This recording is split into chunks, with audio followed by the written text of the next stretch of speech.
Welcome to the BleedRedBlacks podcast. Best fans in the league right here, baby! With your hosts, Colin and Mike. Susie Q. Produced by Mark and Johnny Z. BleedRedBlacks starts now.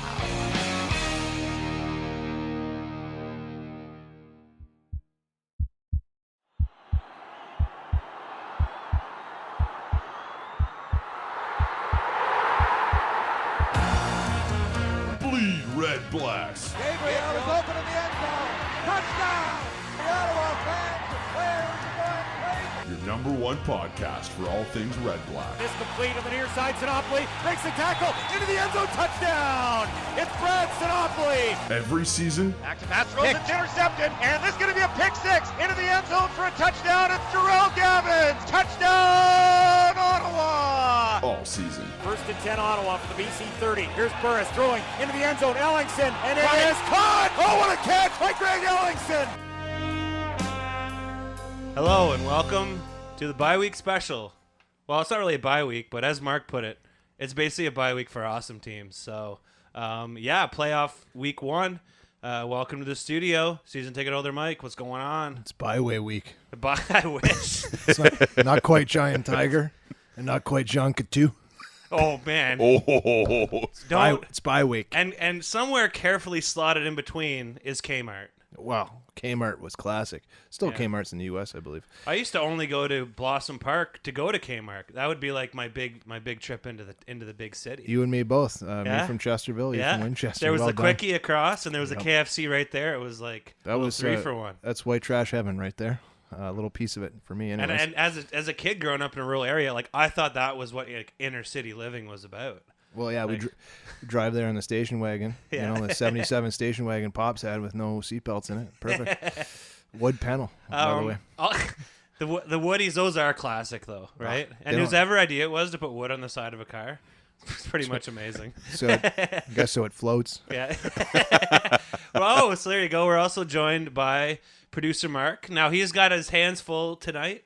We're doing a pick up the phone show. Yep. So channel your inner Miss Cleo. People are going to be calling us all night. So let's Hello? Is it me Oh, here we you're go. looking for? So this could either be a huge milestone for us, Yeah. or this could be the beginning of the end. This could be the biggest. This show may or may not jump the shark, so to speak. This could be when when the Fonz. I already got my surfboard with me. Are you kidding me? The Fonz is ready. I don't know what to expect. Hey. All I know is the notes are a little lean. Little lean tonight. I also printed them double sided. You know, So they're even leaner than they usually are. just to do. I tried to find like a heavy bond just so they felt thicker. This is the first green podcast we've done. Yeah, that's right. So.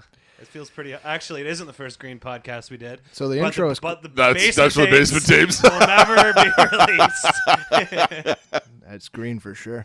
So With envy. Bye, Mon Cowboy. Cue it up, Mark. We all love Mitsu, and like Who I said, didn't love Mitsu it in is the a fake. mid-90s? It is a fake bye week, but it's pretty awesome that we do have a free pass. So I don't know.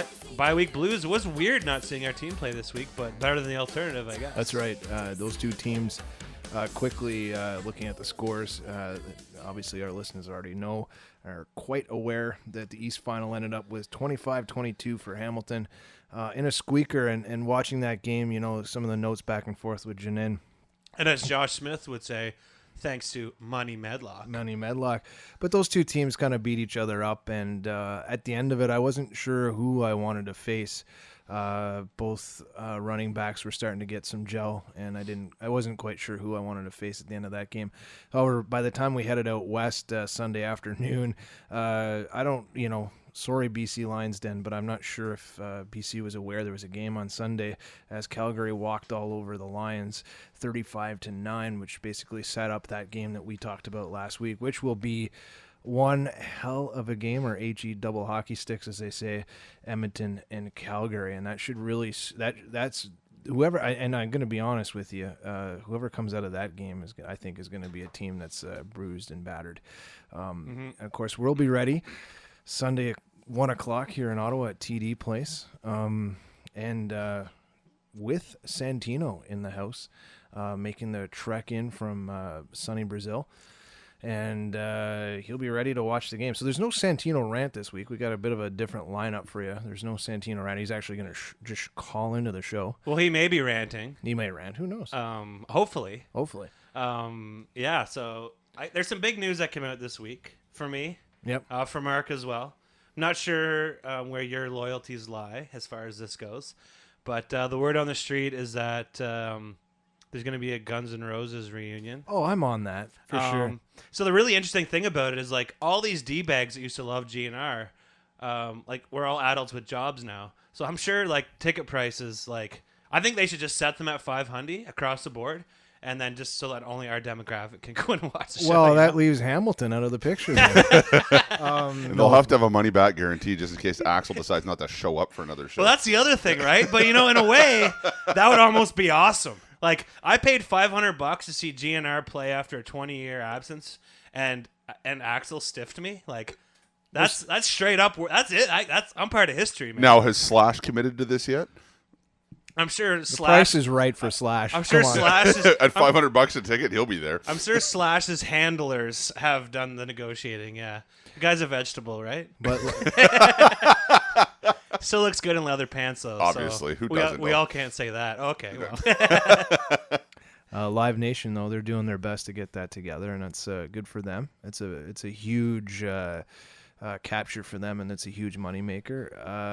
I'm gonna dig through my box of no goods, as I call them, and get out that old cassette tape of Appetite for Destruction and see if it still works. That lineup from that album is just will never be touched again. And the way they all kind of came together at that right time, they're all kids, and for me, like, seeing Duff performing alongside all the guys too is just as important. That's the unit that unites that band. Yeah, because Duff has always been.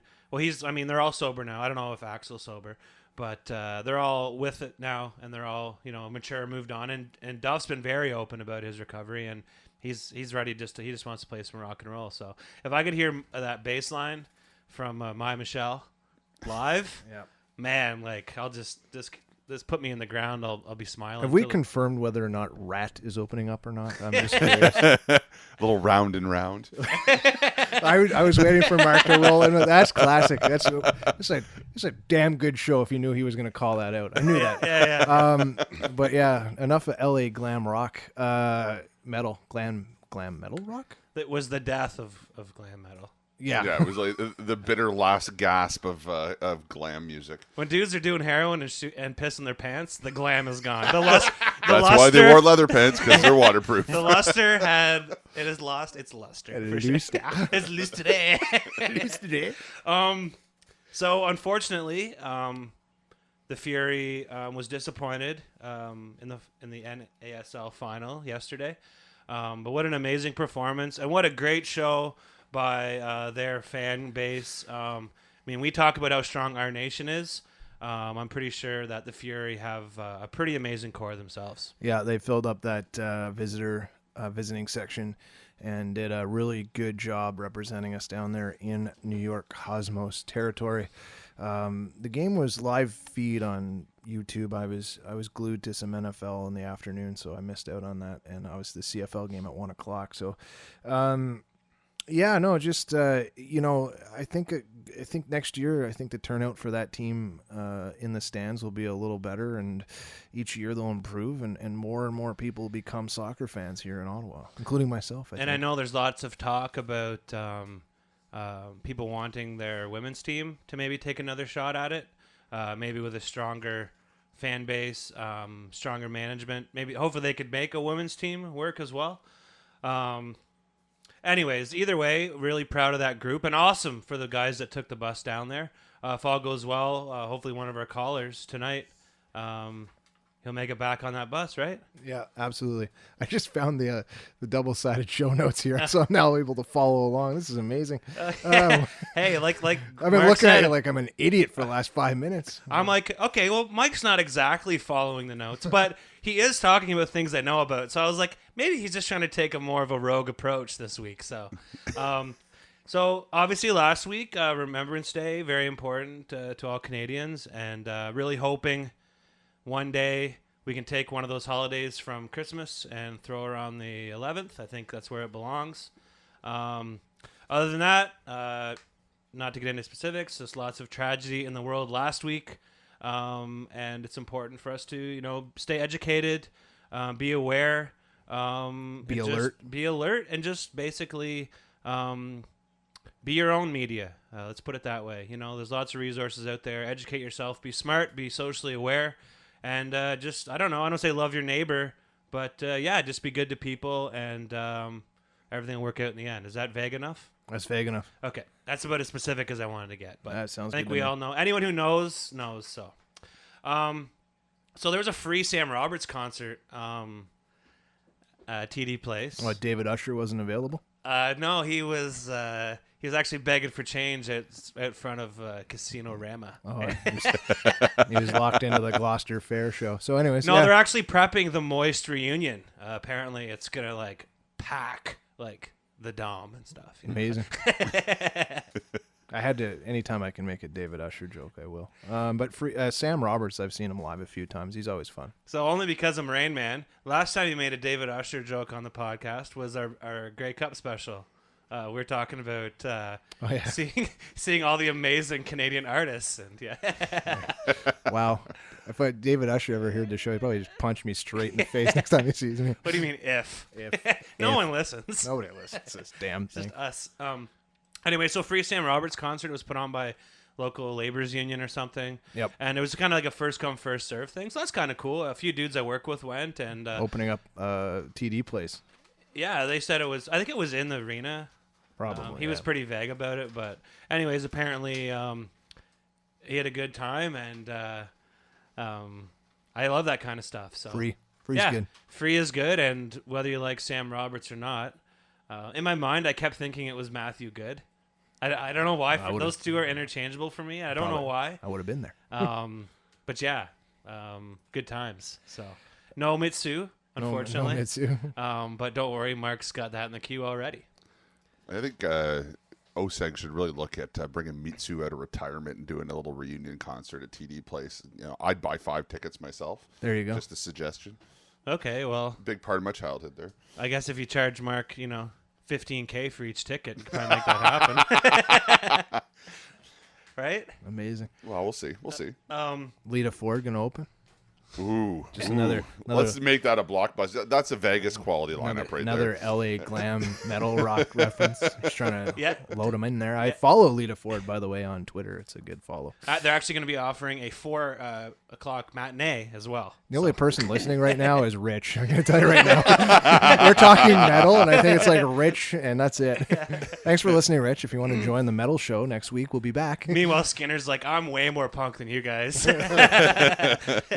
So as you guys know, I'm like a big poker guy, and I'm just curious if you guys have heard, but speaking of losing its lustre, poker is just kind of seems to be vanishing, and I think something that's close to us, daily fantasy, is really taking a lot of time and media attention away from the main event. I don't know, did you know the main event champion was crowned last week? No, and I do know that there's a timeline with that because for whatever reason, that's not a live event by the time they show it. Is it? So the live table, they stream the final table live. Okay, yeah. so see there, I'm confused with it already. See, what they've done is instead of just rolling the coverage continuously, they've split it open to the final table, and they pump them up and then show it on in November, the November 9th. Okay, that's and what they it is. and they live stream it. So the pros of that is people like me love it. Yep. Because you don't see cards, you don't. Right, it's a live stream. A live You're stream, watching it differently. It's painfully slow at times. I imagine. But apparently the numbers are terrible. And for a guy that loves poker, I hope that they can somehow find a way to get this back in mainstream again. I think it's really can be really compelling and really interesting stuff.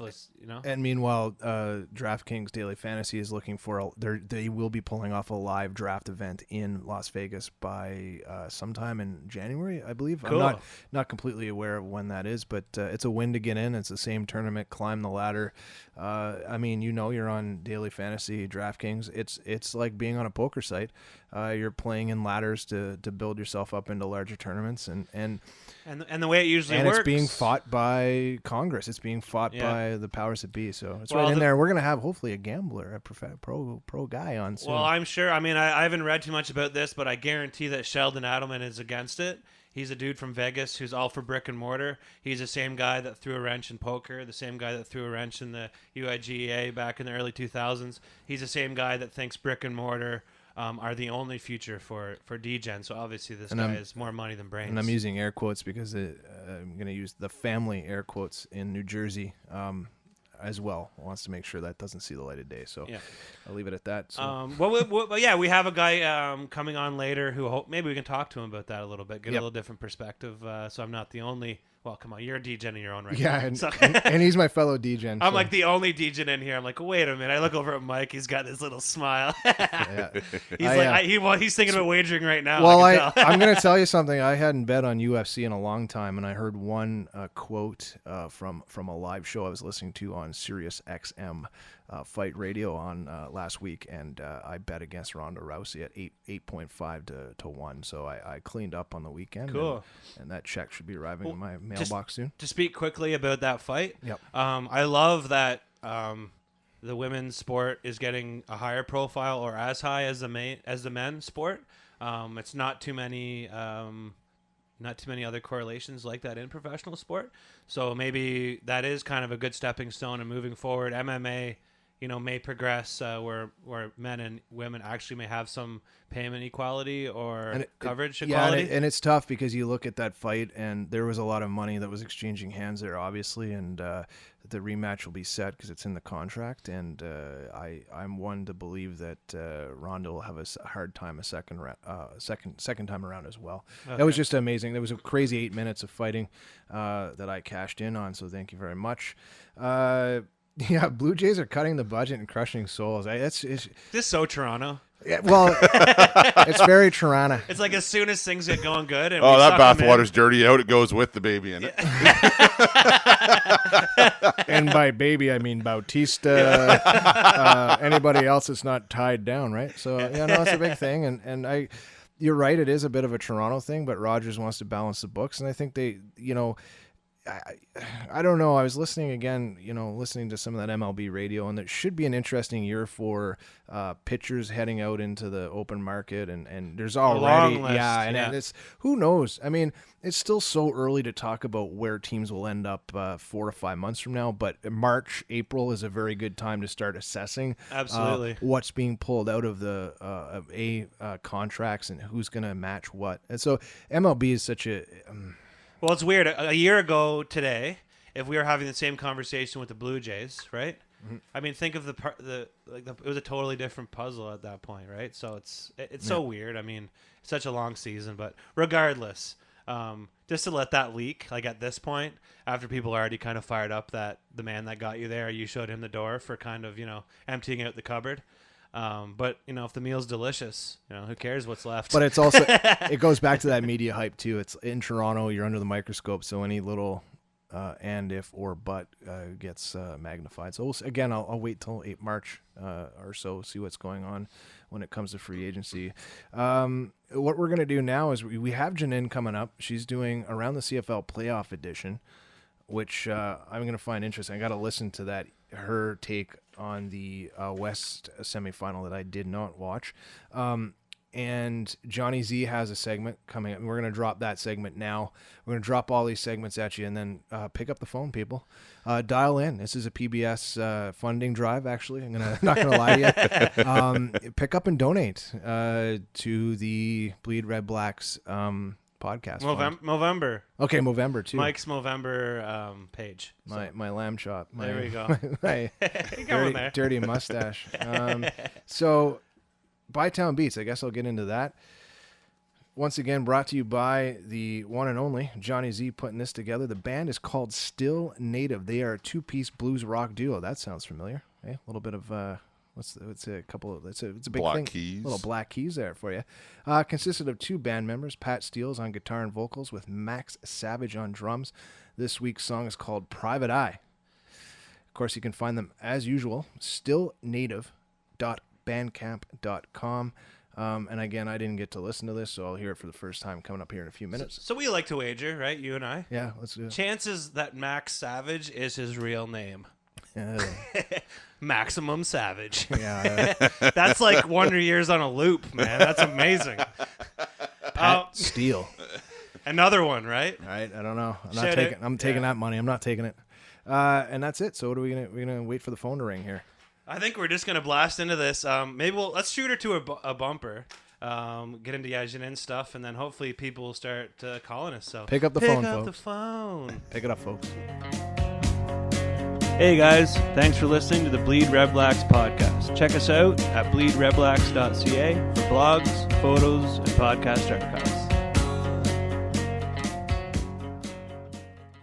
Dude, isn't she a Bombers fan? Let me laugh even harder. But for the love of God, please start hook sliding. Dude, whatever. She's an Ottawa fan too. Did Buck Pierce's constant injuries not teach you guys anything? Playoffs? I just hope we can win a game. Enough ranting, on to the games. Really? Righteous. Welcome to Around the CFL with Jin on the Bleed Red Blacks podcast.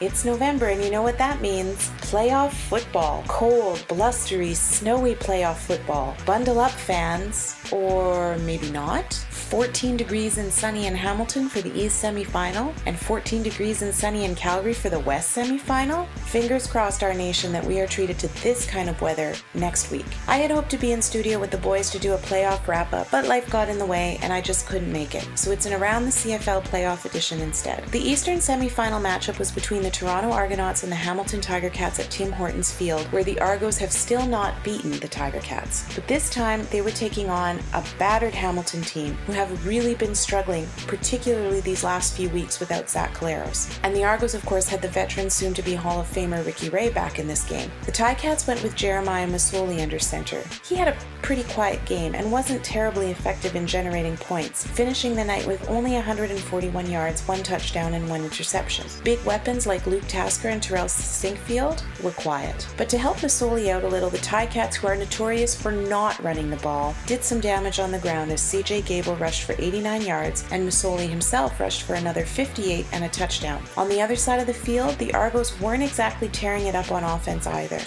Although Ricky Ray racked up more yards at 220, there were an awful lot of 2-and-outs in this game. And Toronto's rookie stars, like touchdown leader Torrey Gurley, did nothing. In fact, if it weren't for Brendan Whitaker and Deontay Spencer, the Argos would have generated practically nothing in yardage. Whitaker rushed for 51 yards and a touchdown and added another 43 in the air. Spencer caught 8 catches for 84 yards. And veteran Chad Owens caught Ray's one and only touchdown. Although it wasn't as impressive as it has been this season, Toronto's offense did have the Argos up 18-6 at one point in the third quarter, and Ticats fans were pretty nervous. But a couple of missed field goal attempts by Swayze Waters, who came back from injury for this game, gave the Ticats the room they needed to mount a comeback and even pull ahead midway through the fourth quarter. Waters hit his final field goal attempt to tie the game at 22 apiece, but on their final drive, the Ticats marched the ball into Justin Medlock's range, and as seconds ticked off the clock, he nailed a field goal for the win, 25-22. And so, our nation, the Hamilton Tiger Cats, will be back at our house next week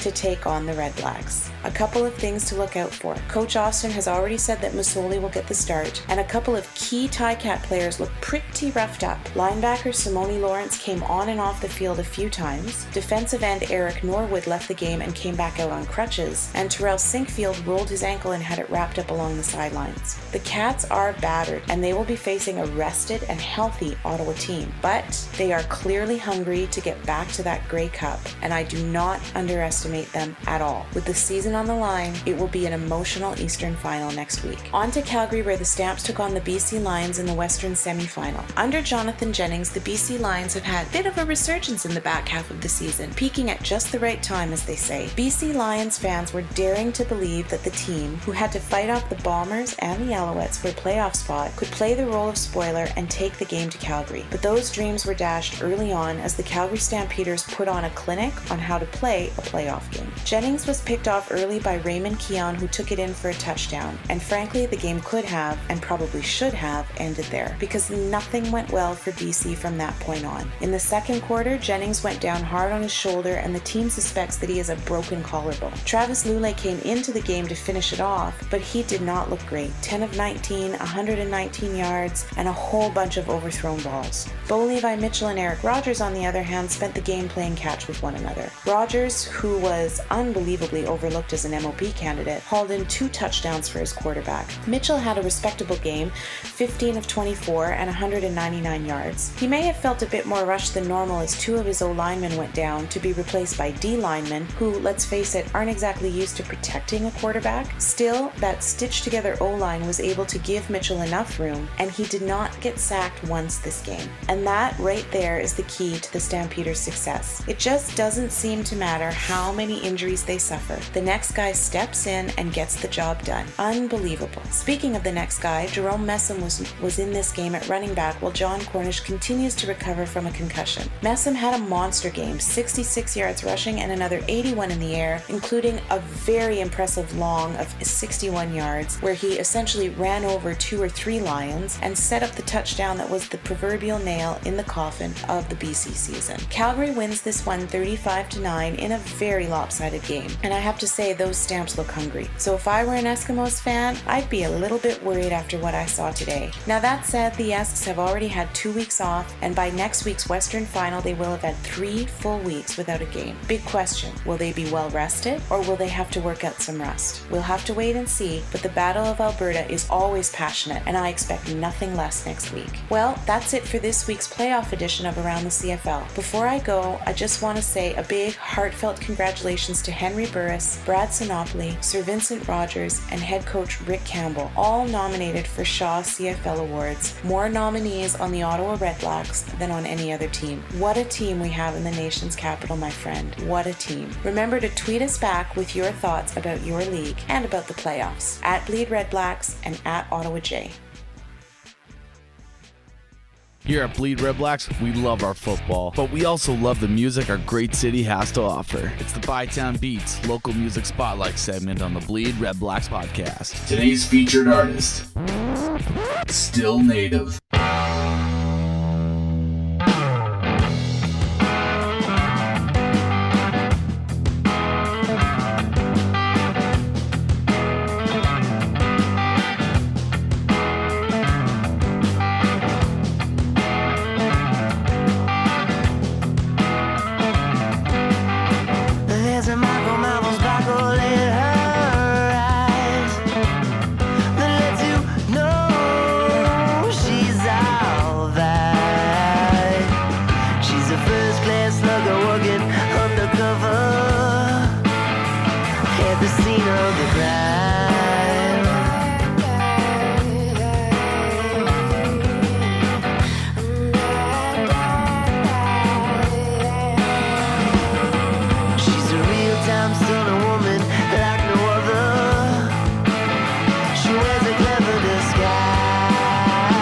My private eye. Keep up.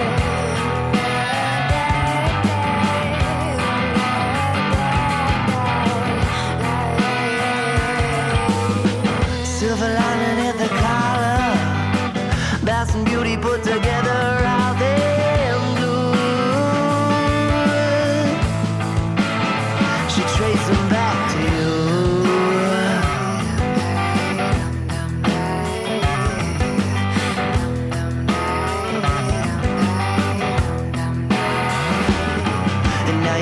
Itching to confess, light another cigarette and play it cool, boy.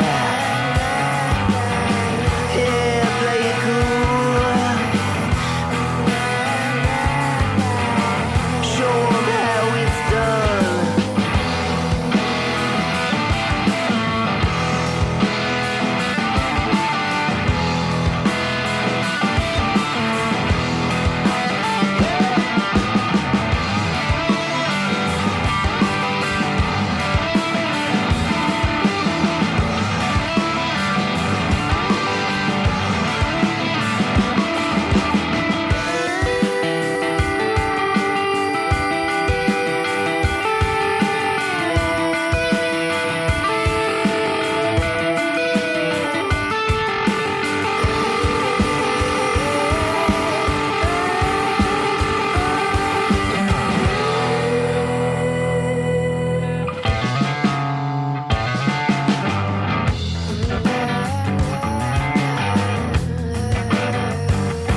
There's a micro marvel sparkle in her eyes that lets you know she's alright.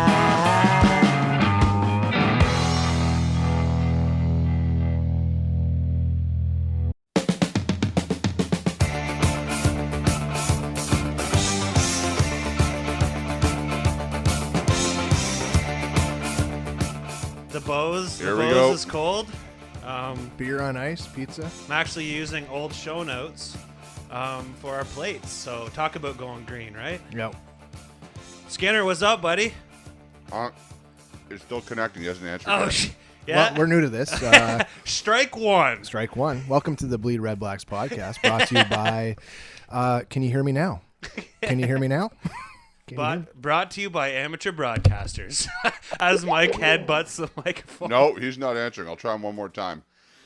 All right. Well, we're off to a smashing start here. Call-in show. Where we call you. Yeah. There we go. Hey, no one's answering. Yeah, this whole reverse call-in strategy is not working out so well. Brooklyn Pizza brought to you by Domino's. This is a beauty. Good little mix. Let's talk about the pizza for a bit. That beer on ice has got to stay on ice a little bit longer. I like the circumference of this pepperoni. It covers like some serious surface area. I'm just saying. It's riveting stuff here. We got to get someone to. I hope that's someone who wants to talk to us. Yeah, no, that was Matt Skinner failing again. So are we next? Okay, let's move up. Let's see if Joe's on. He didn't add me. Okay. This has been a great show so far. Actually, no, I've got him here. Never mind. All right. Yeah, I lied. Which Here is we go. I dare anyone to still be listening to this right now. I double dare you. This is beyond epic right now. What question would you ask me in your free tarot reading? Miss Cleo, you are the best. Call 1-800-311-1412. Joe, what's up? Good evening, guys. Whoa! Hey, Joe, can you turn your mic down slightly? Is this better? I think we're good now. Okay. There we go. So the idea was We're good now? we're just gonna run this seamlessly through. Except it took us about 5 minutes to get you on. So Mark may have to edit this after all. But Joe, what's up, buddy? Long time no talk. Yeah, it's been a little bit, but a lot's going on my end, and it sounds like a lot's going on out your guys' way, too. Yeah, there's like this little thing happening here next weekend called the Eastern Final. I don't know if you've heard of it, but it should be a fun little jam. Mike's pretty excited about it. It sure sounds like it. I don't think very many people were calling for this matchup at this location before the season started. No, it cost me a weekend in Toronto, actually. I was locked and loaded to be in T-Dot for the entire weekend. And then, like on my docket, I figured I wouldn't be watching the Red Blacks in the Eastern Final. And lo and behold, my wife was looking at me with those empty eyes, knowing that I wouldn't take her to Toronto for shopping, drinking, and partying. So instead, I'll be at the TD place on Sunday, just getting ripped, watching our team head to the Grey Cup. I hope so. Well, 2 out of 3 isn't bad, right? That's right. You got the drinking and partying right there. So you're all set. 66% got me through school, bud. No worries. D is 4th degree. So, Joe, I hear you've got your own little podcast rocking lately. Maybe you can tell us a little bit about that. Yeah, just to touch on that real quick, Oz Davis from CFLPass.ca and I are starting up our own podcast called Rouge, White, and Blue. We just put out our first official show last week, and so far so good. We're humming along. Awesome. We're just crushing pizza here. So if there's any random delays, they're usually going to be pizza-related delays, just so you know. So out of all the reasons to have a delay, I think that's probably one of the best. So podcasting, so is that new? Is that a new avenue for you? Is it something you've done before, or is this brand new? Never really done much podcasting myself in the past, although actually, from what I'm hearing, Oz Davis himself has done podcasts in the past, so he's actually lending the veteran experience here, and I just talk and he makes me sound smart. Well, that's it. I mean, it's part of the process. It's for Colin and I. We executed show number 50 last week, so it's a process. It's a learning process, and there's a curve to it that eventually it gets easy. That's what Colin and I found. And what's kind of fun is, we're rewarding ourselves tonight. We're having pizza guests calling in, drinking beers, didn't write a script, just kind of having some fun and throwing this back to the fans because obviously without you, the show's pretty much lame. So, Joe, I got to tell you, I was in Kentucky a couple weeks ago, tried some deep fried cheese curds. Pretty much amazing. So, you were spot on with that. Well, I would agree, but I think you were in the wrong place to be trying those out. You got to come a little bit further north, and you'll see what deep fried cheese curds are really all about. Oh, sorry. I didn't know there was like this echelon I needed to figure out, but they were probably just lumps of frozen mozzarella, to be honest. It's all about Wisconsin. Got to go to Lambeau. Yep, we do the cheese thing right, and the beer thing too. While we're at it. I like that. It's we have tonight. We actually have a bit of organic local brew on ice right now, thanks to Bo's All Natural. A nice little gift that we got from our team, actually, that came in and visited us a couple of weeks ago in studio. So getting back to that, your podcasting, I feel like I'm interviewing a fellow podcaster. So that process, I mean, you guys. There's so much to learn and so much to get down pat with this. Are you guys writing a show? Do you pre-write the show, or do you just kind of wing it? What's the rule of thumb on your end? And that's actually been a question I've been asked before, which is kind of odd given that we've only put out one show, one official show anyway here. But we kind of go in, just have a couple of points we want to touch on. We have a really soft general format we would like to follow, talking about last week and then talking about next week. We leave ourselves a little bit of room to maneuver, though. If we want to go off on a tangent for a little bit, we can do that. But I always make sure I come into the show with 2 or 3 things I want to hit on for sure. He comes in with the same thing, and then we just kind of go with it and kind of just see where it takes us. Amazing. So that's so leading up to where do you see these games going in on Sunday? Which direction do you see them heading? With let's start with the Western Conference. See, that one I'm still working on. I was feeling a lot more confident about Edmonton until I saw Calgary play yesterday. On the flip side, Edmonton's getting a break and getting to rest some of their players, where Calgary was losing a little bit of their offensive line. So that kind of tips in Edmonton's fashion, but Calgary looked like they're ready to go too. All I know is it's going to be a fantastic game, and by the time my show tapes, I hope to actually have a prediction for you on that one. There we go. And when do you tape your show? So far, it's been Tuesday nights. Obviously, it's just whenever we can get together. Nice. So then, rolling it over to the Eastern final, what do we see happening there on your end? Where's Ottawa going to end up being at home against Hamilton? Well, I think I'm going to make you guys happy on this one. I hope you guys have plans to come out to the Grey Cup, because I think you're going to be seeing your team play there. Just with the struggles that Hamilton's had on offense since they've lost Kolaros, their defense isn't going to win every game for them. Their special teams is definitely dynamic, but it's also not enough to win every game. If D-Block can show up, can make a few plays for you guys, I think you guys will be in Winnipeg the week after. Capital punishment, son. I agree. You look at that defense that Hamilton put together on Sunday at 1:00. It was hit and miss, and I believe that that same kind of defense may or may not show up in a very loud or a very aggressive nature, a very aggressive offense with Ottawa at TD Place. I think they will be on their heels a little bit. So that's kind of the game I'm hoping for, and the game I'm looking to see is a Hamilton defense on their heels and an Ottawa defense ready to make a mess of that offensive line. And again, what did you saw the quarterbacks in and out of the game for Hamilton. What's your take on that? I just don't think Mazzoli fits in with what Austin likes to do and how Austin likes to run his offense. It just seems like he doesn't have unshakable confidence in him, whereas Ja'Cory Harris is young and really hasn't had a chance to establish who he is either.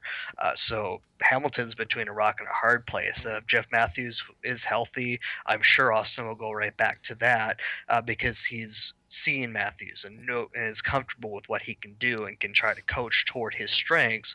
Whereas I don't think Mazzoli's strengths really go well with how Austin likes to call a game. No, so I think that's where a little bit of their struggles recently has come from. To be honest, Mazzoli's really their fourth stringer. He was on their practice roster for quite a while this year, so that tells you how much faith Hamilton has in him. That being said, last couple weeks he's actually shown some of the skills and talent that they were hoping to see last year. I agree, and I thought that was a bit of a quick hook from Grumpy Cat on the sidelines on Sunday. I'm going to throw it over to Colin here. Holy shit, Joe! You should host a podcast or something, man. I think you guys told me that the last time we talked, too. Oh, well, awesome. Well, you're welcome. The league needs more saturation when it comes to podcasts, let me tell you. So anyways, Joe, really briefly, so we're gonna wrap this up, and thanks so much for calling in. We really appreciate it. We also appreciate your support throughout the years. You've been amazing, and we'll obviously try to reciprocate with your new endeavor moving forward. So maybe just quickly, kind of best Red Blacks memory / story / whatever from the last couple of years. Well, just the fact that the team has come back and is actually looking like the ownership group is doing a wonderful job promoting things. You guys are obviously helping too, getting the word out there. Every time I listen to your show, I kind of go, if I was just getting into this league this year, this is the team I would be following if I was just starting out. But I'm kind of locked into my choice at this point, unfortunately. But it sounds like everything's going well out your guys' way, and I know in the past it hasn't always been that way for Ottawa football fans. So I just want to say that I'm very happy for you guys. Very happy for all those that have waited for years and years for a winner and for an organization that represents Ottawa well. Well, that's wonderful, Joe, and thanks so much for calling in, and see you at the parade, bud. Thanks, Joe. All right, goodbye. Seamless, right? Seamless radio. Seamless, right there. I'm really curious to hear how the intro to that's going to sound, because it was pretty much a mess. But the good part was the pizza was paid for prior. Yep. So Mark, I was trying to get the pizza guy in the studio, and Mark said that he's already been flagged and the pizza guys won't come in his house. So I don't really know what that means. The old Domino's flag, eh? That pizza's been read in the washroom before. Pizza menu's been in the washroom. It's like some of that literature that made its way up from Athens, Georgia. I'll never get to read it. No, I'm sorry. So that was cool. Call number one. All right. All right. Two. We got Empire Andrew coming up as soon as he picks up the phone. Hey, I just met you, and this is crazy, but here's my number, so call me maybe. Hey, boys. There's How's the it man. going? There's There he the is. man himself. That is me. How are you guys doing? Pretty good. So we're just banging right into this. No intro, no nothing. So Absolutely. Mark. Hey, beautiful. I like how you threw that in early, Mike. Extra Empire points for you. Man, you beat me to it. I was just gonna say that's worth at least 1,000 Empire points, bud. Well, I think just for having you on here by default, we should win. I mean, you already gave up your first prize in our contest, so I mean. That's right. I did do that. So I'll give you extra Empire points, and then you guys can forfeit to Leanne anyway, and then we'll all be fair. So welcome to the show, Empire Andrew from the Empire Eskimos podcast. Somewhat of a sister cast to us, I'd almost say. I'd like to think we grew up together. We were both awkward tweens at the start of the year, and we're now mature professionals with amazing mustaches. So, I mean, it's amazing what can happen. Yeah, I'd say at least half of us. I think you guys are a little ahead of the game of me, but I would say that we're getting close. We're only a couple, in teenage years, we're maybe only a few months apart. And most teens don't have beer guts like mine or a podcast. I guarantee they don't look like me. So that's I can guarantee that by a mile. So we got to ask, Andrew, are you ready for this coming Sunday? Talk to us a little bit about how you're prepping for the game. How do you prep? Are you stretching it out a lot this week? Are you extra pizza pockets being put in the oven? How's it working for you? Loading up on the Coca-Cola products. That's right. And it's been a long time since we've had a game, so I'm just freaking out because I'm waiting to get back into the stadium and actually see some football again. It's we're pushing 3 weeks here with no ball. I got the shakes at night, and I don't know what to do. But have a drink. Mostly for what's that? Have a drink. Yeah. Another? You see, Mike gets those by 10 a.m., so he's got you beat once again. Yeah, well, not to be competitive, but sorry, bud. This box of wine is brought to you by. But in all seriousness, how I know you're ready to get back in the stadium. Let's talk about the weather. What are you looking at for Sunday? A little bit of is it going to rain upwards or is it going to snow sideways? What are we looking at here? Well, right now it is. The last I checked, there was a call for no snow right through until Monday, so I'm hoping that holds. And we're probably by game time, I'm guessing we'll probably be right around that 0 to +1 or 2 mark, which is about what we are sitting at right now. And that's about perfect for this type of a game because, I mean, you got to bundle up a bit, but you don't have to be in 8 layers. You can probably go with 3 and you'll be fine. And, I mean, there's going to be so many people there. We're going to be screaming and yelling, and that'll heat us up as well. But I don't think it's going to be too terribly bad. I'm a little worried about ticket sales right now. I'm hoping that it picks up more, and hopefully you guys have set a good example. I tried to put that out there this week that I'm always impressed how much the Red Blacks do as far as selling out, and we need to push that here and at least get our stadium over 45,000. I think then we actually get a home field advantage out of that. Well, I guess it is tough when your team, I mean, your head coach has made it quite clear that your team was built to win at home, and that was a huge priority for him. And I mean, your barn, what's the capacity of your building, like 60,000 or something? 61. Yeah, they can put just about 61, just over 61 in it. And this year, the highest that I've seen is about 35. So I'm hoping that we can cross that. Last I heard, it was just over 26,000 right now. And I think that's just possibly because of time of year and possibly because we didn't know who we were playing. But the Eskimos have done a pretty good job of trying to stay in everybody's face. And so I'm hoping that this week it'll really pick up and then we'll have that bigger crowd. And last year when we played in the West Semi, that was probably the loudest I had heard Commonwealth in a long time, and we need to have that happen on Sunday. And like you said, this team is built to play and to win at home. And if we have that loud in the background, much like you guys know what happens at Lansdowne, the louder that crowd is and the crazier the crowd is, the more likely it is to push that team towards the victory. So, Andrew, being a podcast host, I'm sure you get a lot of, you probably hear a lot of that chatter around you, and I know that you're leading up to the sale of tickets, but what's the chatter? What's the general feel, I guess, around Edmonton or around your own circle of friends and family? How excited are they, and what's the chatter? Is there confidence being built out of that fan base, or is there some nervousness? I think there's a bit of both, but I think there's more confidence than there is nervousness at this point. I think the biggest nervous thing that I've heard is just because it's for the first time in CFL history, maybe the second time, there's been this long layoff of having that bye week in the last week of the season and then having the bye week getting into the Western final. And so I think there's a bit of nervousness on how we come out at the beginning of the game. Now, I think a lot of that got quelled watching the scrimmage that they had on the weekend, because I can tell you those defensive boys are well rested and they're moving like they did at the beginning of the season. They're pretty fast. So that was kind of a nice confidence boost for a lot of us. And I think when it comes down to Calgary, though, when they're coming here, we always want to beat them, but there's always just that little bit of a nagging, are we going to do okay?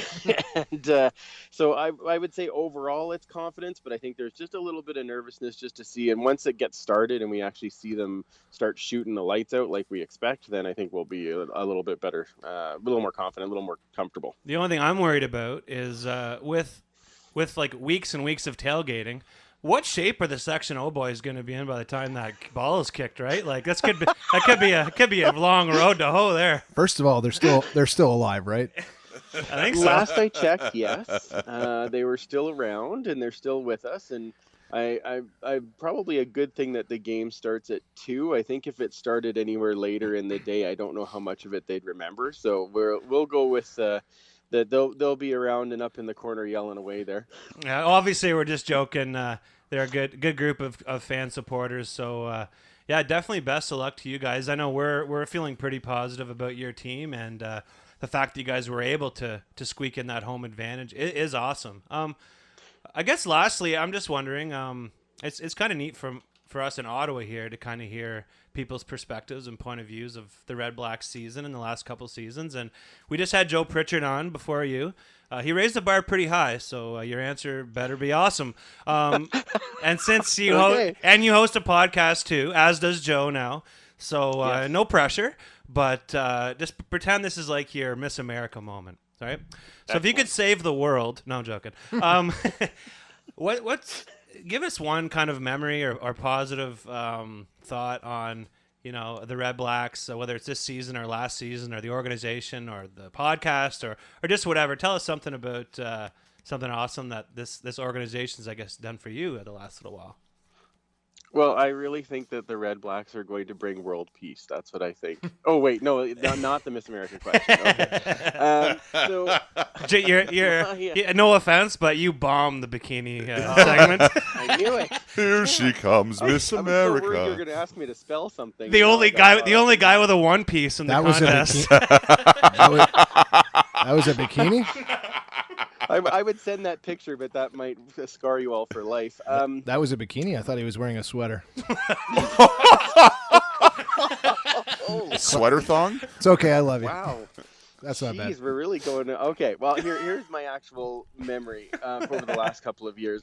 As you guys know, Uncle Tim is a huge Red Blacks fan, and that's his second team and mine beyond the Eskimos. And one of the things that we talk about a lot on our show, and one of the things that Uncle Tim and I talk about a lot, is just how the Red Blacks seem to do the best with connecting to fans. And part of that is what you guys do on the podcast, and part of it is just the events that they hold and the openness to have the access to players and having you guys down on the field after a big win, and really just doing everything they can to bring that team to the front in Ottawa fans' mind.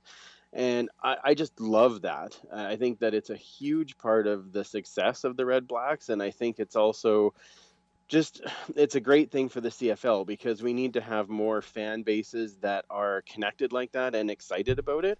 And that's what actually brings the CFL to more people. And I find that that's one of the things that I hugely respect. And I just love watching all the things that are coming across on social media. And I try to send those out and just say, wow, I want us to do more of these things. And I think the Eskimos are starting to learn. They've done a few of those things in the last little bit here. And I think it's by leading from example from that OSEG group. And you guys are very lucky to have that. We feel lucky. And to be honest, it's something that we've obviously observed here in town.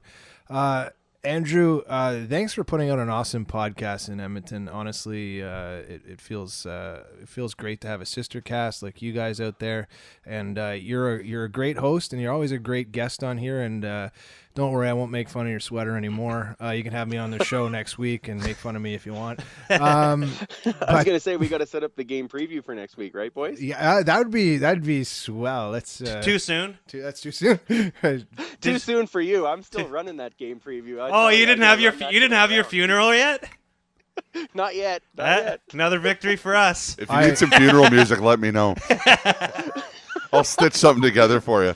And Andrew, Mark, I'm still waiting for your canned laughter. I need that for my show. That would really help out. Mark's not even here, actually. This is a soundboard. Andrew, I'll send you our updated business plan so you can go ahead and finish up for next season. Oh, snap! Andrew, I love you, Andrew.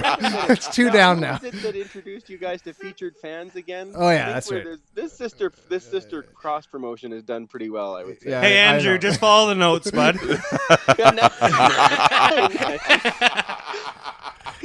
And with that being said, Andrew, we got to cut you off. I'm getting the cutoff sign here. Andrew, thanks so much for calling in. Honestly, great to have you on the show. We enjoy having you every time. And Can't wait to see you when you come to Ottawa next year, right, bud? Hopefully.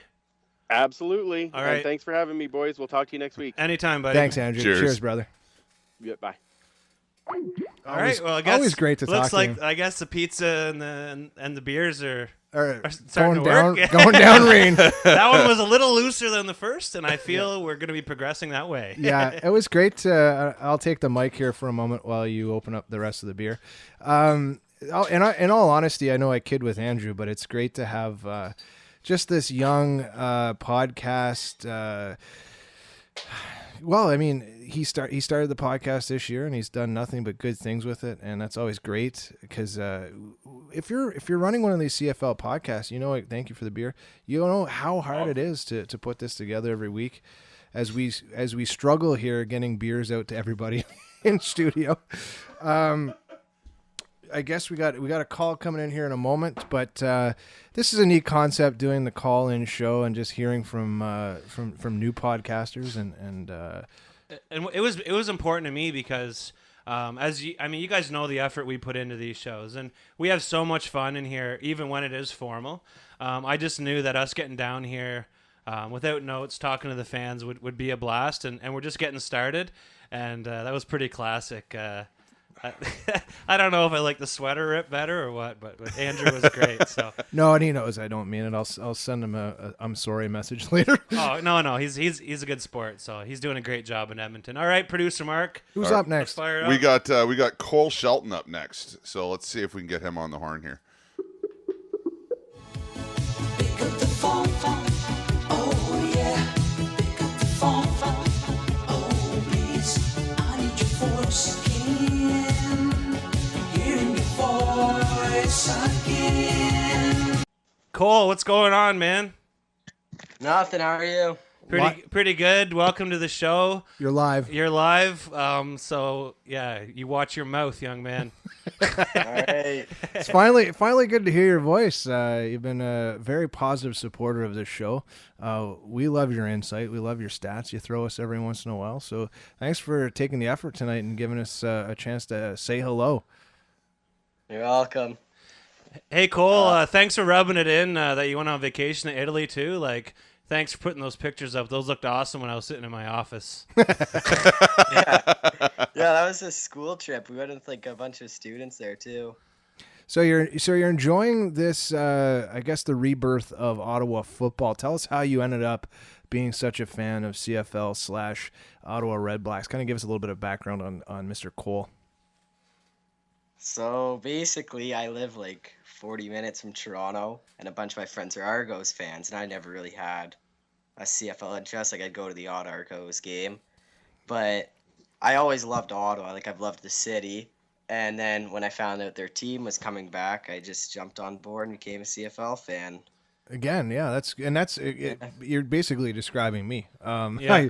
Here in Ottawa, being without CFL football, I did try, as I've said before, attach myself to another team, and it didn't feel so good.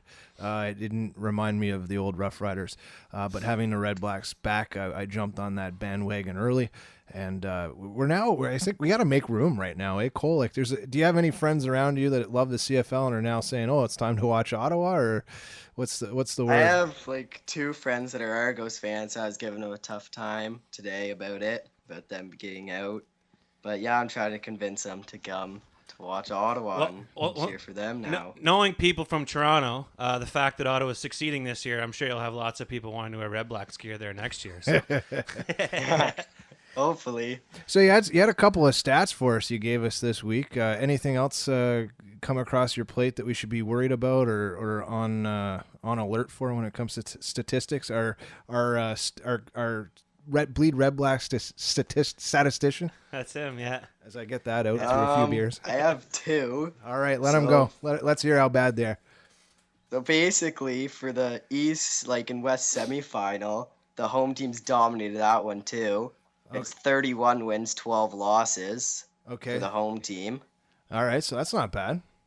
And then here's one a lot of fans won't want to hear, but the CFL passing leader, which was Burris this year, that quarterback has never gone on to win the Grey Cup this year. Oh my word! Did Wow. anybody tell Henry that? I hope not. You know what's funny though is a guy. Do you think a guy like Henry Burris, Cole? Do you think would that shake a guy like him, or is he even aware of it? You think? I don't even know he's aware of it. I don't really see him being all into the stats. I think he's just goes out there, gets it done, and gets the win. Yeah, and he's been doing that all season, so it's more or less the same, I think, for a guy like that's 40 years old and a vet in the league. So a little bit about what else do we want to know about Cole? What other sports teams do you follow? Are you into any other sports big time? NHL. I'm a big Lightning fan. Tampa Bay. Wow, that's interesting. So what got you into NFL? Go Bills, go! Yeah, that's a local favorite down in your neck of the woods. Well, right? that's now 0 for 2. So I'll watch the odd Raptors game, like if my mom gets her work tickets, but like I'm not a huge fan. hey, if your mom gets her work tickets, I'll join you, bud. Yeah, I'll make that trip. I'll make that trip. Michael spend more on DraftKings that night than he will at the games. Yeah. Don't worry about Yeah, it. don't worry about that. That's awesome, Cole. So I'm going to ask you, how did you find our podcast? Because you're one of those listeners that just you showed up early and you've stuck around, and we must be doing something right. Honestly, just like from like talking to like Lordell and like Jesse and Matt, Matt would always retweet like Skinner, and like I just thought, oh, like maybe I should just listen to it. And after like 2 episodes, I just got hooked. I just kept on listening. That seems to be the answer we get. You listen to 1 or 2 of our shows and you're kind of hooked in.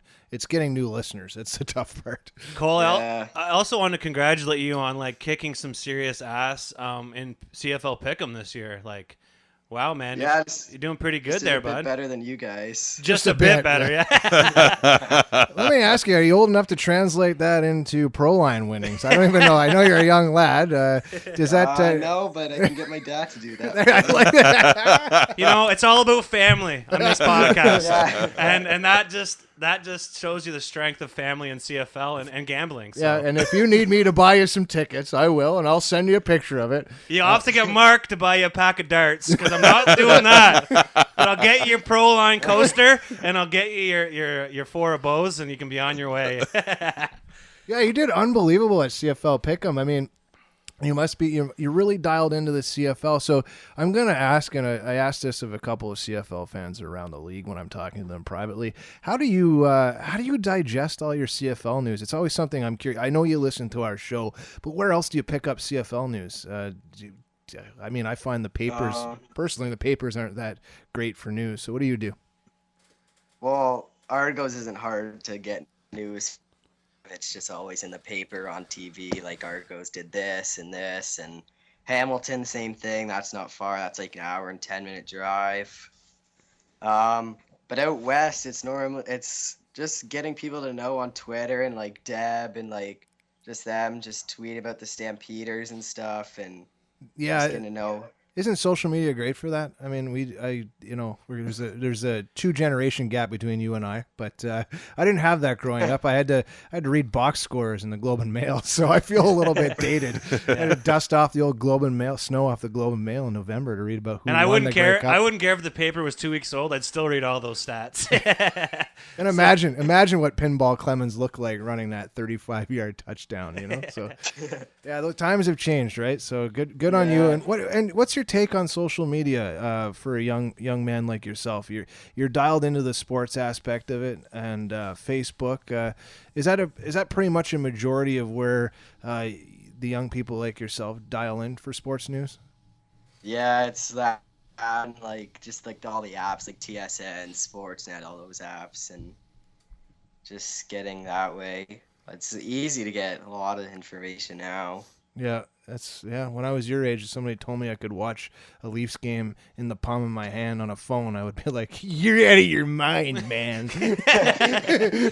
Like that's crazy talk. But no, seriously, I did that the other day, and I was like, "This is amazing." I'm watching a hockey game in the palm of my hand. So, but are you with me that the CFL has to get a little bit more app friendly and maybe stream some of their games online and get stats going? Yeah, I think they do, and I don't know, going up against football on Sunday for the playoffs, I don't know how good of an idea that was, because there were not many views. Yeah. I was just on Twitter like 10 minutes ago, and it said under 1 million for both games. It's tough. It's almost like the CFL refuses to admit that a lot of people do watch both leagues. I know they don't try to directly compete against each other, but anyways, Cole, thanks so much for calling in, buddy. Thanks for being an awesome listener. Yeah, too, thanks buddy. for being so supportive. And if there's, we know who you are now. We know we know the level of effort that you put in. And moving forward, if there's anything that we think that you could do to help the show out, we're definitely going to get in touch with you. You may become our stats guy. You may become our social media advisor. We're not sure. But anyways, thanks a lot, dude. You're awesome. You're welcome. And gear down on the vacation picks, all right, bud? Thanks, Cole. Yeah. We'll talk Have a soon. good day. Talk soon, brother. Thanks, Cheers. Cole. Amazing. That's pretty awesome. I think Cole's like 17 or something. Amazing, right? And he's just been so supportive, and I love that. Like, that's a generation we need. We need 100,000 of Coles, and right to start buying tickets and enjoying the game. And that's why I was trying to gear it towards the young man, trying to figure out how does he get a hold of the games. I mean, I said, and I was making fun of myself as I often do, but I did watch a hockey game in the palm of my hand the other day, and one thing that the NHL is doing, they do have a brand new app coming out next year. They've teamed up with MLB. I think that was something I was talking to you about. Mm-hmm. So that media package, it's all about the media package. It's all about the digital package now. And I know the NHL is doing a great job getting close to there. MLB has done a fantastic job since day one. Yeah, absolutely. And NBA, we've noticed, has picked up their pace. So CFL, I know it's miles away when it comes to revenue generation, but generating revenue. Yeah. But let's just dial it in a little bit more. Some of that live streaming or working with Yahoo like they did this weekend. I think that's positive. And I think the future of this league is it must have been that same conversation we were having where there's a generation of people that have never watched television before, and those are the people that we need to suck into this league now and embrace that technology. And like Cole said, he hasn't made any new Red Blacks fans, but he's now engaging in conversation with his Argos fans, and we know how this community kind of breeds, and it's all organic, and that what he's doing is awesome. And I hope that kids across the country are feeling as passionate about this league as he is. And there was a Deb drop. I mean, that's amazing. I mean, that just says everything I need to know about that young man already. Yeah, like, how do you learn about the West? He's like, I follow Deb on Twitter. I'm like, okay, well, you're also an expert in barn burners, then, aren't you? Who do we have lined up next? Did we miss somebody on this list? Did. Well, we did. missed someone. Are we going back? Or? No, Jesse sent me a message, said that he wouldn't be able to call in tonight. So so exclusive. I know. Wow. We're going to be moving on to one of our fellow Monta buddies. So we got Mish. My word. We're going to be giving Mish a call here. I'm excited.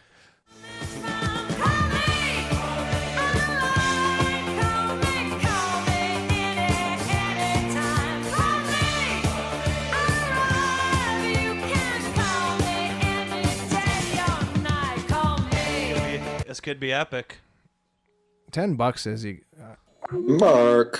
Misha. You're live on the air here. It's Mike. I am live with Mike. And I'm here too.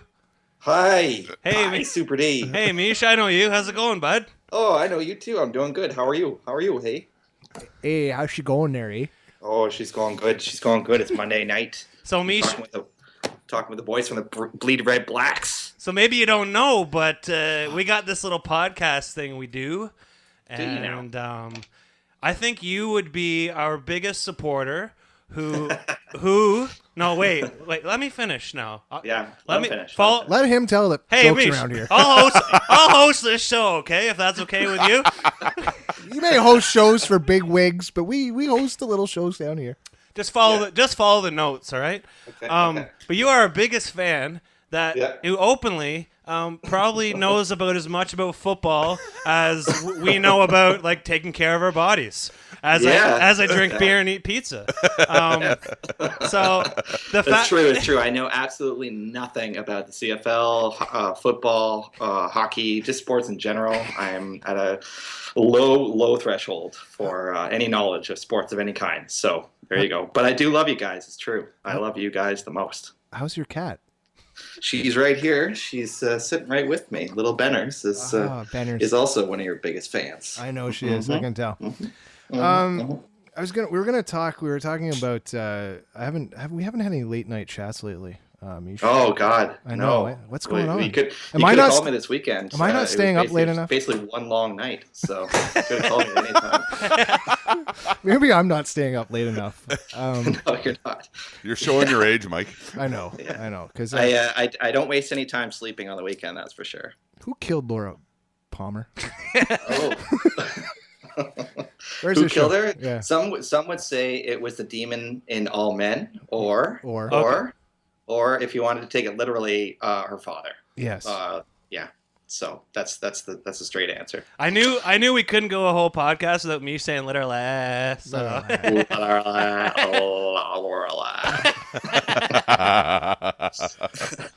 Hey, I love you guys, and I'm so stoked and proud to be celebrating 50 years of Bleed Red Blacks. If years were weeks. Well, that golden anniversary. I mean, any excuse for Mike to wear his gold watch. So. I'm actually wearing. I'm going to be honest with you. I'm wearing the rose gold watch this evening. So. Oh my word! It's not pink. It's rose. It's rose. It's salmon colored. It's Kenneth Cole. It's Kenneth Cole. Yeah. How's the night been going so far? How are your other guests? They holding up? Is the whole experience holding up? Yeah, it's all right. I was waiting for a Larry David impression there, but pretty good. Pretty bad. No, it's interesting. It's been an amazing ride doing this podcast, and as you know, I think you're somebody who works in a little bit of media. You know the work that goes into it, and Colin and I work really hard at this, so it's kind of fun for us to kick back and just have fun with the listeners and friends and family of the show, like yourself. Yeah, that's great. You know, and you know what though? I was looking at your guys' webpage there, and I was just so stoked on how modest you guys are with your images. Like you can barely see your faces in your about photos. Like you're covered up. It's not about like what you look like. It's about what you know. It's about who you are. You have met us, right? Like I have a face for radio. And then what? But it's curious though. Like there's a character on the about page that I wish I knew more about, because there's literally almost no details about the super fan Lordell. There's no information about him. I'm curious. You gotta expose him a little bit more. I want to know more about that cat. So he was working with us for a while, and he actually helped us set up the website, and is still helping with the website. Yep. But to be honest, the last time I was on the website, I thanks to Mish, I now know we have a website. So thanks, Mish. So this is turning out to be a very productive 10 minutes. Yeah. I'm learning so much about our own organization. Today I learned I have a website. Yeah. Well, maybe what we could do next year is start a new segment called Misha Teaches Us Things About Ourselves. Right? Oh, yeah. That would be awesome. Like we're very modest with our photos, right? You're very modest, and it's true. You guys are more about the show and the fans than you are about yourselves. So that's pretty cool. We're anti-selfie, I think. Yeah, well, if it were my show and my website, it'd just be wall-to-wall pictures of me, like doing duck faces and just cross-eyed looks. And, lots of selfie sticks. Like I would buy a selfie stick just for the page. I own one. Misha has a selfie stick attached to his selfie stick, just for when he goes to the salon, he can do before and after pictures without moving. It's amazing. Oh God, this is great. I feel so much better talking to you guys now. Mondays are rough. It's amazing you guys pull this off every week. You guys keep it together. You get together on a Monday night of all nights and really lay it down for the fans. That's something else. That really is. Yeah, well, we all put our pants on one leg at a time. I don't even know what that means. I didn't want to get emotional. It's like our default random stuff to plug in. That was one of them. Yeah, so. yeah. So let's talk turkey, Harry. We got to get serious about getting our gear together for next year's Rockfest show. We got to get that going, because we don't want to miss the boat on that Drag-A-Can. We got to get. So Misha's referring to, as some of you have listened to the show, we rent a RV to haul our clean on the way down. We start clean. We start clean, and we end up just filthy. Definitely not clean when we come home. Dirty know asses. what I'm saying? Dirty asses down to Montebello. Physically, emotionally, and spiritually, we are just ruined. A trip to a Walmart in the middle of Quebec will do that to you. Oh my god! But at least we can comfortably say we're not financially ruined when we come home. No. We're Right? we're still good when we come back. Yeah. The wallet still works when we come home. Yep. So what Mish is referring to is as we were researching our trip for this year, we found this glorious toilet that we could attach to the RV and literally tow behind us. And that becomes an air-conditioned boudoir of toilet awesomeness. It may or may not become a time machine like it did in the Man Show. And I know I'm making references to the Man Show. But and when I saw this link, first of all, I wasn't aware that there was an industry out there for toilets you haul behind your RV, but it's out there, and we need to get in there on the ground floor. See, unfortunately, we're not allowed to tow anything with our RV, though. Oh, I guess we'll have to rent another truck then. Obviously. We'll have to hire a driver, like whatever it takes. We'll just do it. Mike, you got a trailer hitch on the old Acura? Or? Let's fire it right in there. Let's strap it to the roof, baby. Because that we roll old. so hard a little that sewage on it won't we hurt need it a at all. tow behind bathroom because the one in our RV is just not good enough for us. That's right. Yeah. We're next year we're stepping it up a couple notches. We got to do this. You got it, princess. All right. I know. Apparently, Bentley wants their own bed next year too. So I don't know. We're gonna have to talk about. Are we gonna get a tow behind cat condo too? Bentley loves it. She's all in. She's throwing the credit card right down now.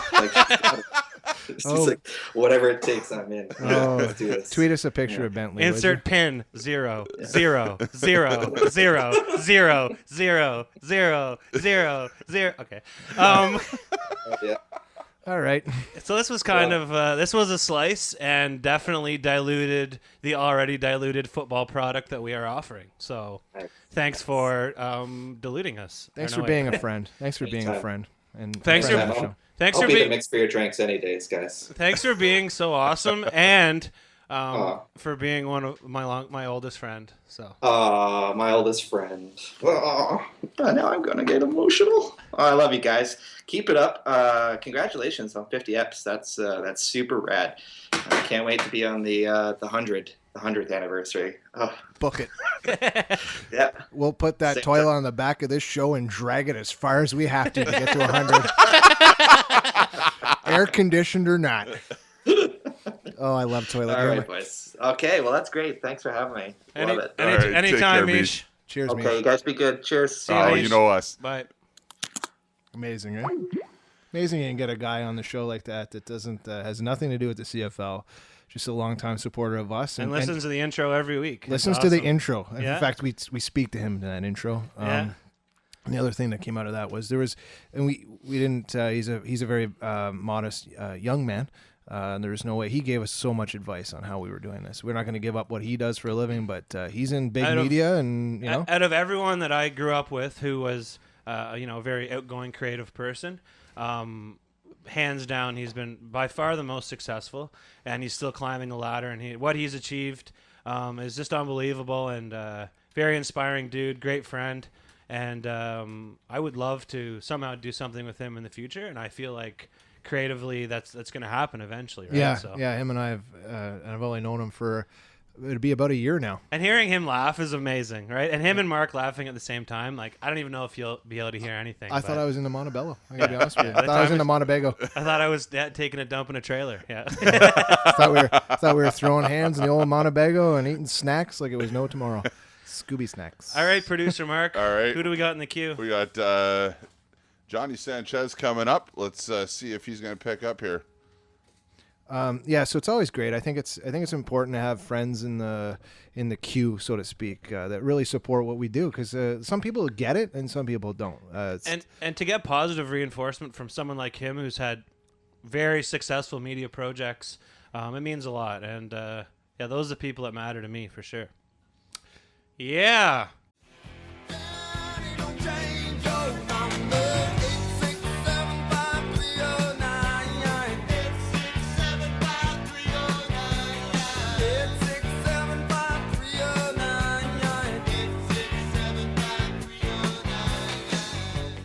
I'm here. Sorry about that.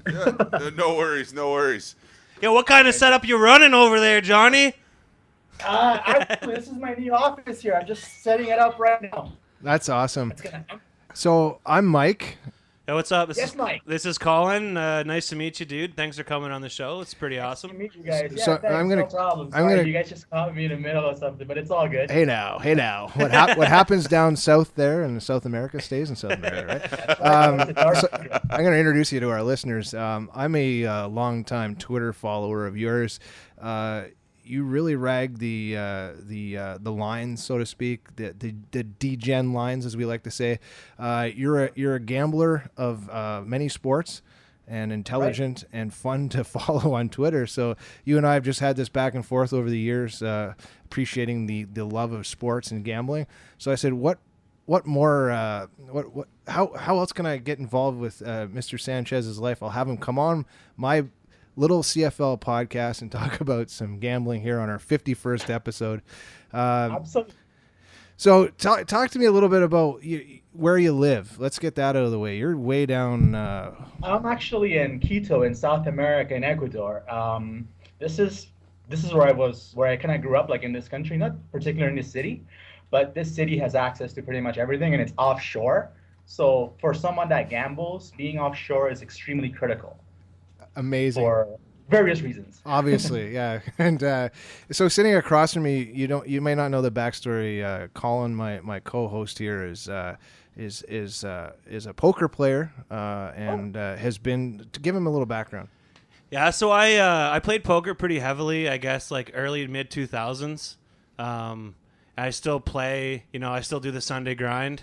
I see. I dabble in lots of sports betting. Been to Vegas, 5-6 times. Going to Macau in January. Like I'm legit degen. I got you. So, well, you do you're in Canada, right? So Canadian laws are still pretty good. Yeah, better than the States. You still have access to online books offshore and things like that. So I guess you're okay up there. Yeah, we do quite well here. And also another thing that's a positive is as long as it's not your primary source of income, we don't get taxed on our winnings either. So it's kind of a win-win as well. Exactly. The only thing for me that I grew up in Toronto, actually. I moved to Toronto when I was about 12 years old. Yeah. So I grew up there. The only problem with Toronto and Canada in general for me is the weather. I never accepted the winter, my friends. I just never attached myself. I never attached myself to it. Like, shoveling snow and all that kind of stuff. No. You don't have to shovel rain, right, bud? That's right. All I get over here is, rain once a day, and that's pretty much it. It's always about 20 degrees Celsius, so it's always comfortable. So sorry, go ahead, Mike. I was going to say, so Colin and I have been going back and forth talking a lot about the new daily fantasy sports, the strategy that's behind that. I know it's new. It's not necessarily new, but it's taking the forefront. It's new in the mainstream media. It's new in MS. Well, yeah. I mean, fantasy has been around since the 80s, around there. It's just, now there's a media blitz, there's the online access. They figured, it's a huge money grab now to attack the generation of people that are online, the younger generations, right? You're talking about, kids basically that are getting into this. Yeah. And, that's basically their whole thing. That's why there's so many things going on now with the legality of it and all that, because you're basically getting young people to get addicted to these things. That's the process that they're worried about, is that app becomes very addictive.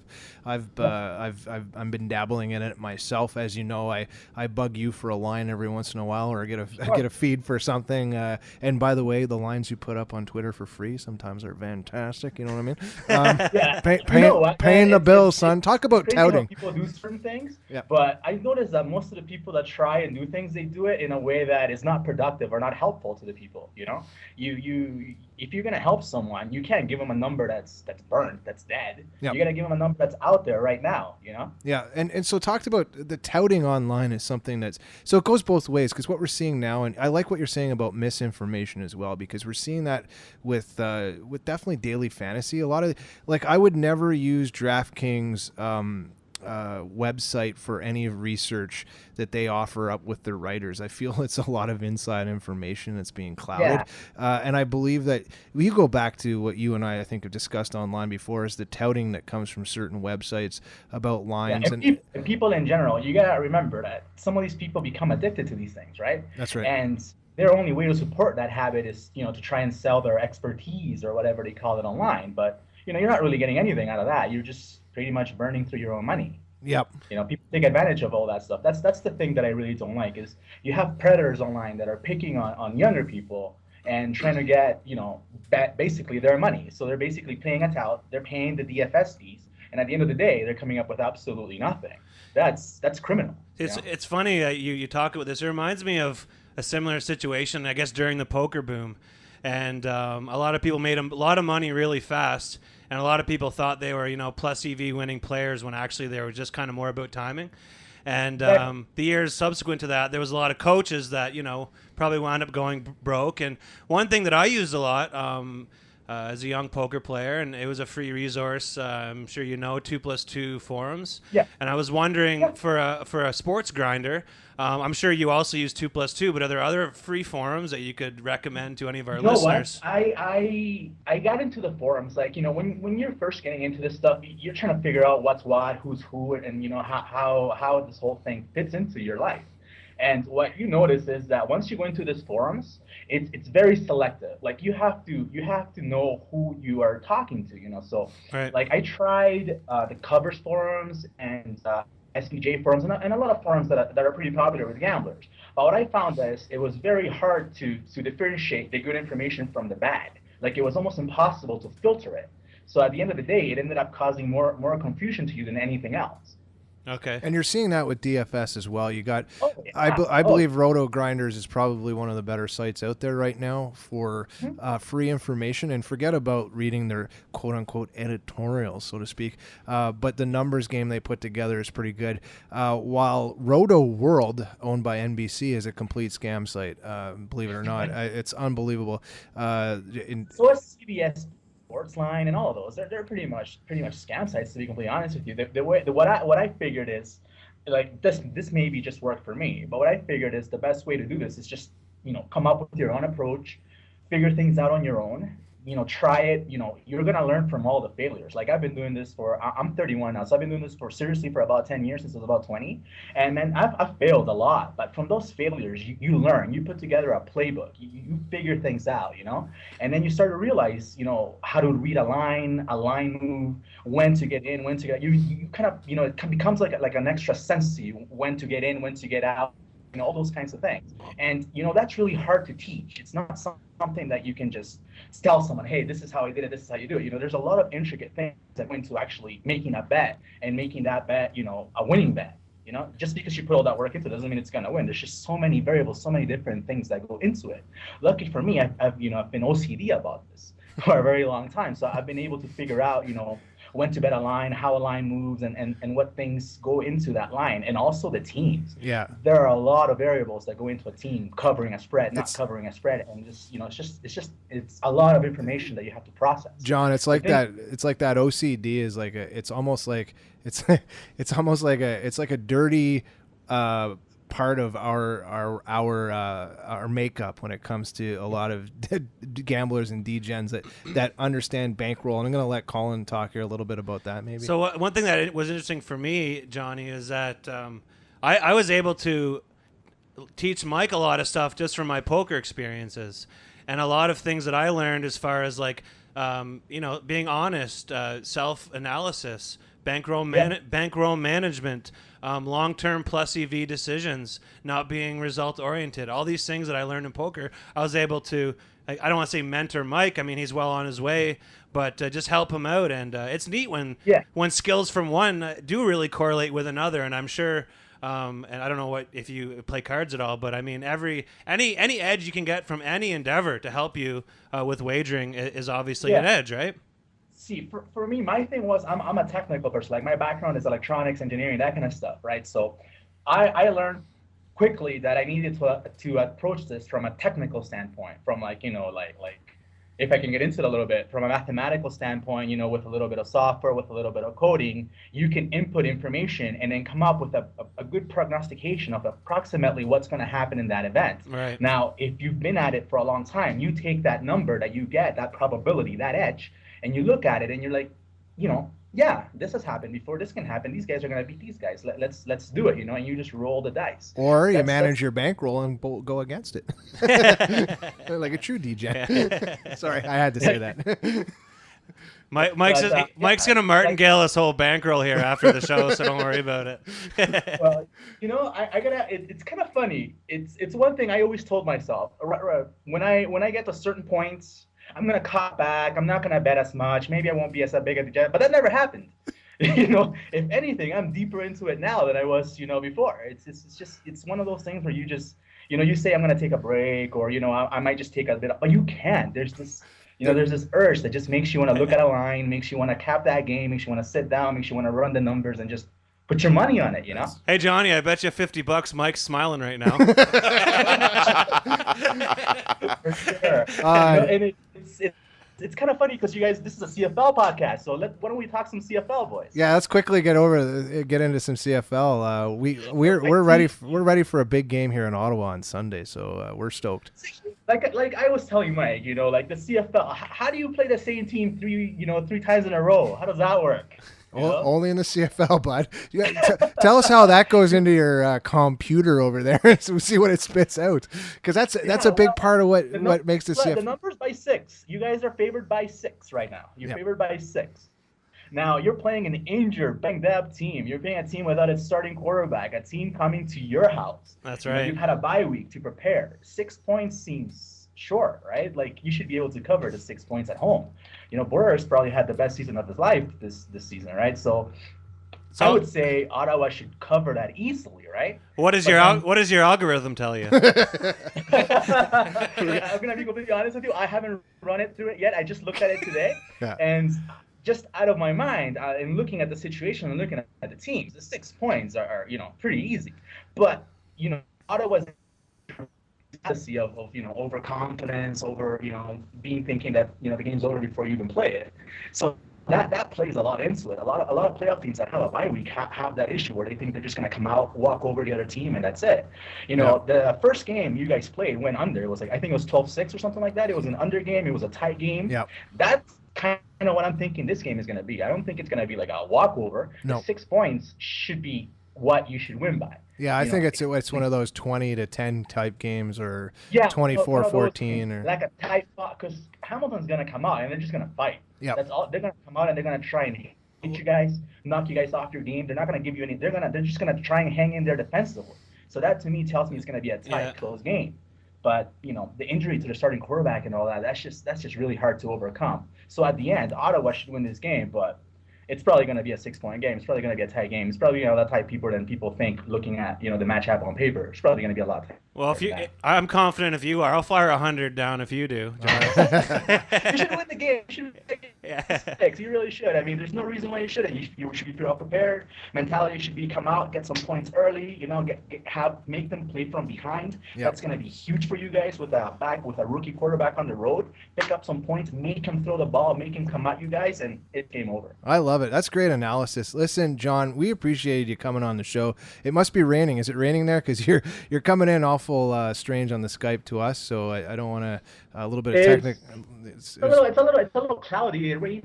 It's raining out, but yeah, you know, I'm far away from you guys. That's I know, it's amazing. The quality might not be the greatest. No, when he said he's in the middle of something, he was actually riding his bike delivering pizzas around town. So, hey, DJ's got to pay the bills anyway. DJ can, buddy. I was spraying some whipped cream like cake in my kitchen right now, but it was ready to watch some.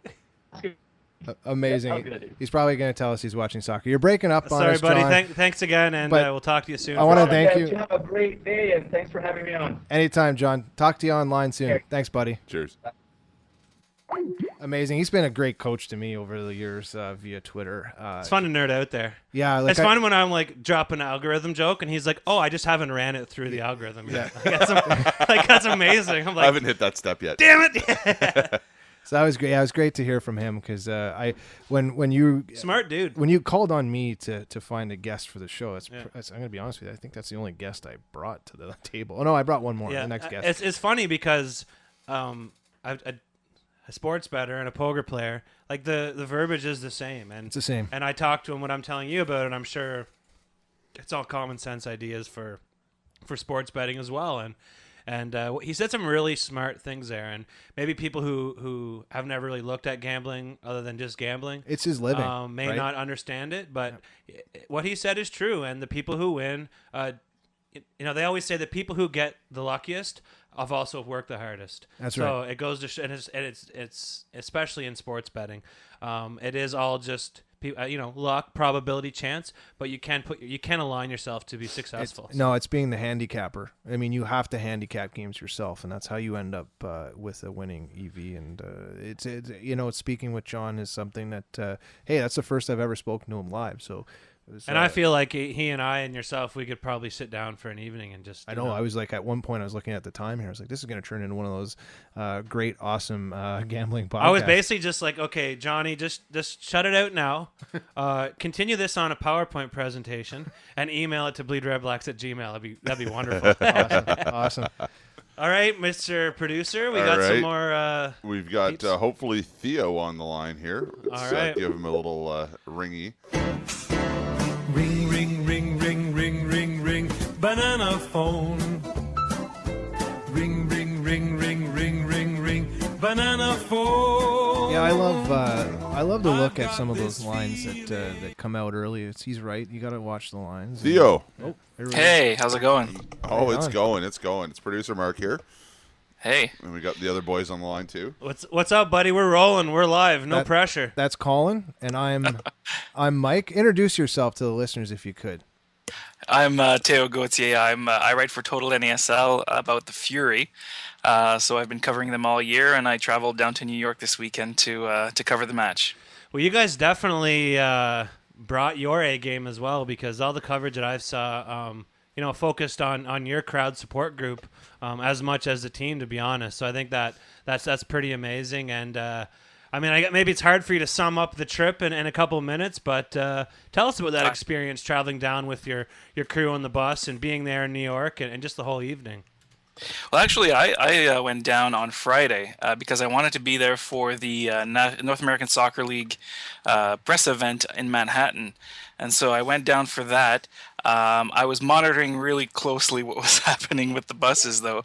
I have a bunch of friends who were on that. But the weekend was amazing in terms of access to everything. The league and the Fury are really good about providing everything you need going for covering as media. Access to the commissioner, access to the players, the coaches, everything was fantastic. And then to see the 300 to 400 people roll into the stadium last night just before the game from Ottawa was something that I'm not going to forget anytime soon. It was really neat. It turned a lot of heads too. You could see the Cosmos people looking over and going, "What in the world?" They've never had traveling fan support that big for any match. And that says a lot because the Cosmos obviously have been around for quite some time, right? And have been kind of a mainstay in that league for a long time. So absolutely, they have a lot of heritage there. It was quite something to be able to impress a team with that kind of pedigree. So you spoke a little bit about how OSEG treats you on your end of the on your side of the media, which is awesome. I think that's fantastic. Give us a little bit of background how you ended up covering NASL and what that league means to you as a whole, and how it's kind of it's growing somewhat. And give us a little bit of a background on that. Sure. I started this summer actually in the spring season, covering the team officially. I'd been closely following the team ever since its inception, but to really write a game report and a game preview and any other news that was coming out, that really started this summer. And I have to say, Graham Ivory, who's the communications director for the Fury, and I think he does a lot of work for the Red Blacks as well, has been phenomenal in accepting this blogger who came out of nowhere. We knew each other a little bit, which helped, but it's been a phenomenal experience just as an outsider coming in and being accepted immediately as a legit media presence. It wasn't the real journalists, the paid media here, the bloggers here. No, it was like, no, you're legit. You're writing about the Fury, and they appreciated the writing that I was doing, I guess, and it just spiraled from there. And the media itself as well. One thing that I was a little, nervous about is you're this unpaid blogger. I didn't know how the guys from the Citizen and the Sun and Radio Canada and CBC would react to this nobody coming in and having access, and they've been fantastic with me as well. It's been a really great experience to be able to do this. As for the NASL, oh sorry, go ahead. I was going to say that's true, and that's amazing, and it speaks to where sports needs to get to, and especially emerging. You're going to speak about the emergence of NASL here in a second, but it's important for emerging sports markets, i.e. CFL, NASL, to really reach out to those groups, those podcasters, those bloggers that are out there grinding away, coming up with ways to reach out to the new fan group, which more often than not, and I have access to a little bit of media talk, and we know that newspapers are being put down. We know that terrestrial radio is being shut down a little bit more in those younger age groups. So having, that young aspect of that young audience that reaches out to bloggers and podcasters is important. It's how the team reacts. And I know on our end, how the team reacted to us tells me everything I need to know about OSEG, and the fact that they've treated you well through this process is absolutely fantastic, because they're looking at us with that same kind of attitude, which is, we're not doing team travels, we're not an official media outlet yet, but they've definitely been positive with what we do. So talk to us again. I interrupted you, but so that emergence of NASL, talk to us a little bit about what you see there, not only for the future of the league, but how awesome the Fury have done this year and what it means for them next year. Well, the Fury went out and they got the best possible coach at the best possible time for the franchise. Timing's everything. To get Mark Dos Santos, who had a pedigree already in second division North American soccer, who was out coaching in Brazil with success, I might add. This Canadian going to Brazil, he won awards, and they joked in Brazil that it was the first and last time that a Canadian coach would come into Brazil and win awards. So they brought him in. He spoke English, he spoke French, he's Portuguese, he speaks Spanish. So he was able to tap into markets for players that is priceless, really. And also, obviously, the bilingual nature of the market meant that the French media and the English media were just as happy one as the other, because they could ask any question in any language and he would answer it. And so that was the key signing. The first signing of all was Mark Dos Santos, and he put together this team using a blueprint that he put into place, and that he says is in place beyond his years here. He wanted that to be his legacy. To be able for the club to be able to just follow the blueprint, follow the model of play, as he calls it, and to keep the success going. We'll see if that works, but just to have the hubris or the humility to be able to do that and say it's not about the coach, it's about the plan, says a lot about that signing as well. And so the Fury did really well in 2 years, obviously going to the final in its second year. But you're also asking me about the NASL and its growth. And it's hard to predict where the league will be in 5 years. It's second division, as we know, in North America to MLS.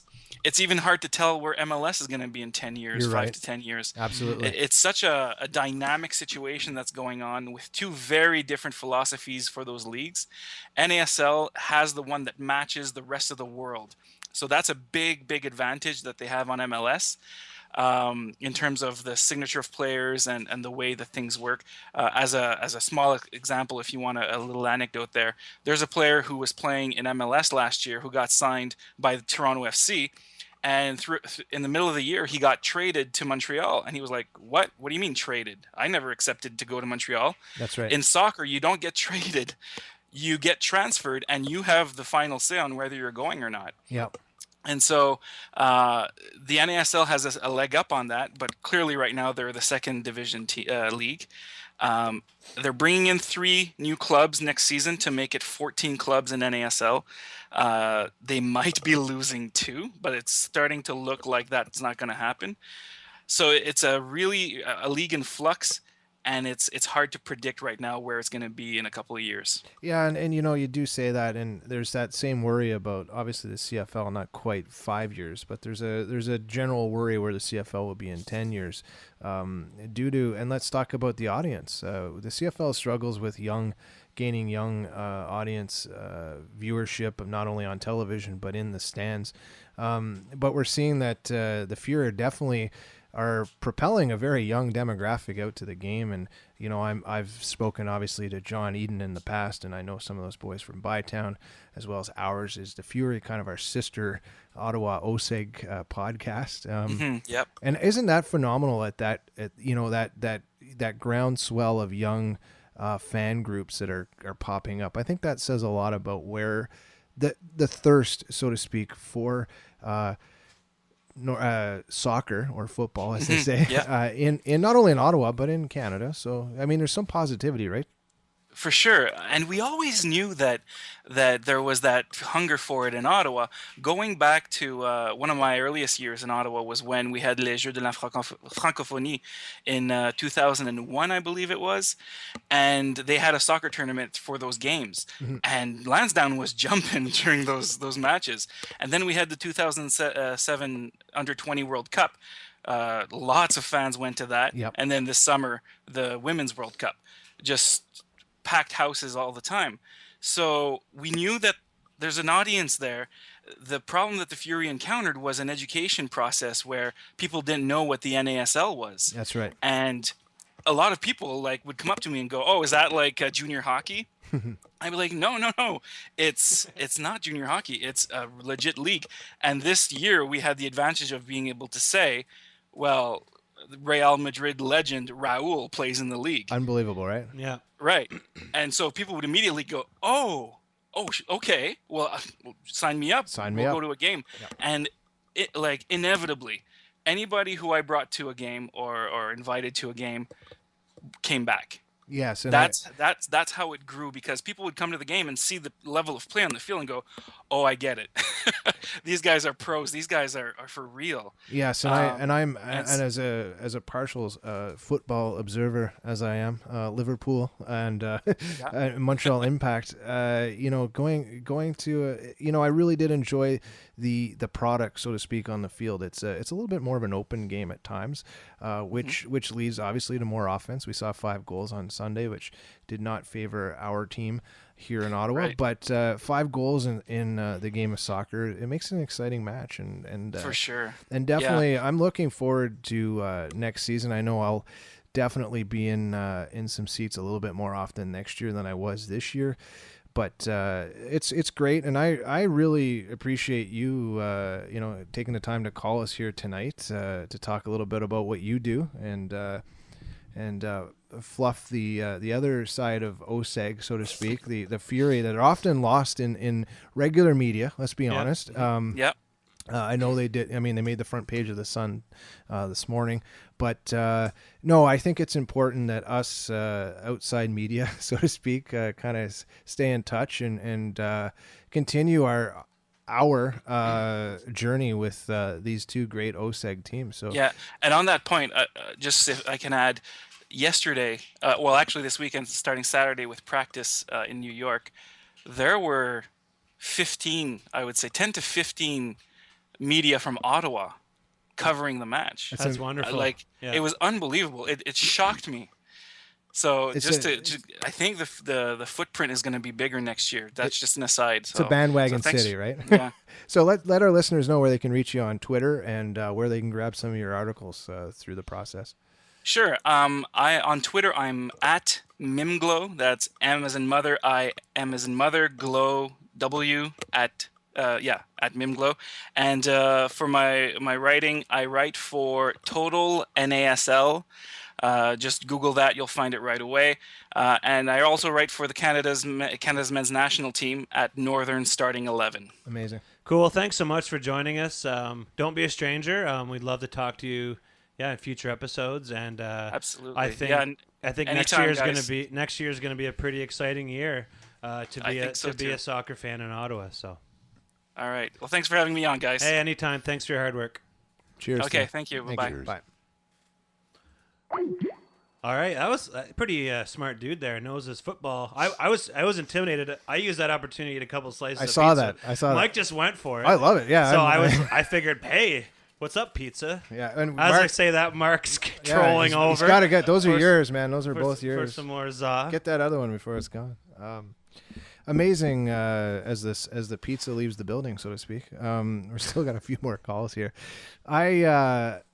I couldn't resist getting somebody on from the Fury side, and I look forward to listening to Ours is the Fury this week, which I believe that show should drop any day now, from our sister cast from OSEG, John Eden and his group that run that great show, and I've listened to it a few times throughout the season to keep track of what's going on in Ottawa Fury soccer. So I go back to, and we could talk about it all day here, but I've said it once, I've said it twice, I'll say it again. Jeff Hunt is building quite the little portfolio of sports teams over there at TD Place.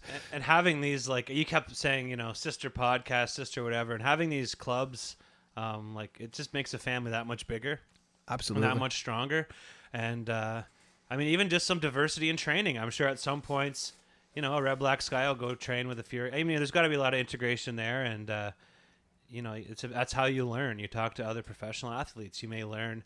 A footballer may show them, oh, that stretch helped me out, or whatever. Yep. Just being surrounded by other, now successful athletes is just huge for everybody. Yeah, I go back to I believe it was the first Fury game last year that I attended. It was the first game of the season, and in the seats, or did you have grass stain when you went home? No, I sat in the seats last year a few times. Lots of grass stains for this guy at Fury games. Who, me? Me. Yeah, I went. I did join the berm a few times to watch a game, but. No, it was good to see the time I was there. It was good to see Keith Sholo and the group watching the game, and they support each other. And I think it's and in fact, the evening that we were, OSEG invited us up to the box seats. There was a few Fury up hanging around upstairs in the it's great in the auto zone. So I think it's great. There is that family of connectiveness, and you see it coming from Ottawa 67's players as well, as shouting out to all the other players, not only in the CFL but the Fury players. So I think it's a great family there. I think a lot of what's changed for me going to TD Place now is there's an option. I can watch football. I can go to a soccer match, and of course now with great junior hockey being played there as well. So just a great job by that. OSEG team. And bring your skateboard and drop in and do some 50-50s if you have time. Yeah. I don't know if we'll have time. All right, we got a few more guests here. Producer, do we have it in the queue there? Well, let's see how the internet connections are out in the 3 United Counties. And this could be dangerous. Let's see if we can get a little bit of Jonas on here. A little My Name is Jonas. Oh, man. This could be either awesome or... fresh out of batteries. Okay, what are the odds right now that he comes on screaming? Ooh. Do you have a spread on that? Where's Johnny? Where's Johnny Sanchez? Yeah, that's good. Yeah, classic. Hey, there he is. Came on screaming. Comic relief, amazing. How's it going, guys? So good, and you guys? Not too bad. You're sounding a little muffled there. Don't put your lips right directly on the mic if you can. Okay. No, what you're telling me is I can't eat the phone. Okay, I'll stand up. That's right. So let's introduce our caller. The one and only season ticket holder and my dad, the one and only dad of me, Jonas Fawcett. What's up, man? Thanks for having me on, guys. Hopefully your broadcast is going well this evening. You're getting some information, some interesting, perspectives from other people. Well, let's put it this way, Dad. We already talked to Misha. Okay. we still have one wheel on the road. Yeah. The rest of the car is out in the shoulder, but we're still holding on to the pavement. That's the way they drive in 3 United Counties. This is true. As long as you got one wheel on the asphalt. That's all you need. And I will not make any comments about the Packers while we're here. Oh, please do. Please do. So, Dad, you were I have actually... the hang up button. Just remember that, Jonas. You're in control. I will do my best not, but that's it. I'm done. So, Dad, you're actually kind of like a celebrity. You are in studio here, so this isn't as magic to you as it is to everybody else. But you and I have obviously shared some pretty awesome memories going to the games the last couple years. So, yeah, what's it like for you to have football back in the city, and just what's it like to be season ticket holder, and just the whole Red Blacks and TD, redevelopment in general is pretty awesome. Well, after last year, we all know, guys, it was a long year. But this year, OSEG and the coaching team have worked very hard to provide a better product. And hey, we're in the playoffs, and Sunday's the biggest game that we've had in the city for 30 years. So we should be pretty stoked. Now, just wondering, are you painting that hard hat? You're going to paint a hard hat for that game. I'm just wondering how the progress because it's going to be plus 2. I may have to wear some other headgear. I got a good hard hat liner for if you want, Jonas. I think Mark wore headgear in high school, actually. I know Paul Pfeiffer did. No, I just like to reflect on a couple of highlights for me. Going to the game where in Henry and set the passing and record was pretty impressive. That's something we may never see again. And I guess the next highlight for me was going to Regina in the Sea of Green. I thought I was in Ireland on St. Patrick's Day. But anyways, we survived. People were drunk enough, yeah. Except for the chaos once we get back to the airport. But thank God for YouTube.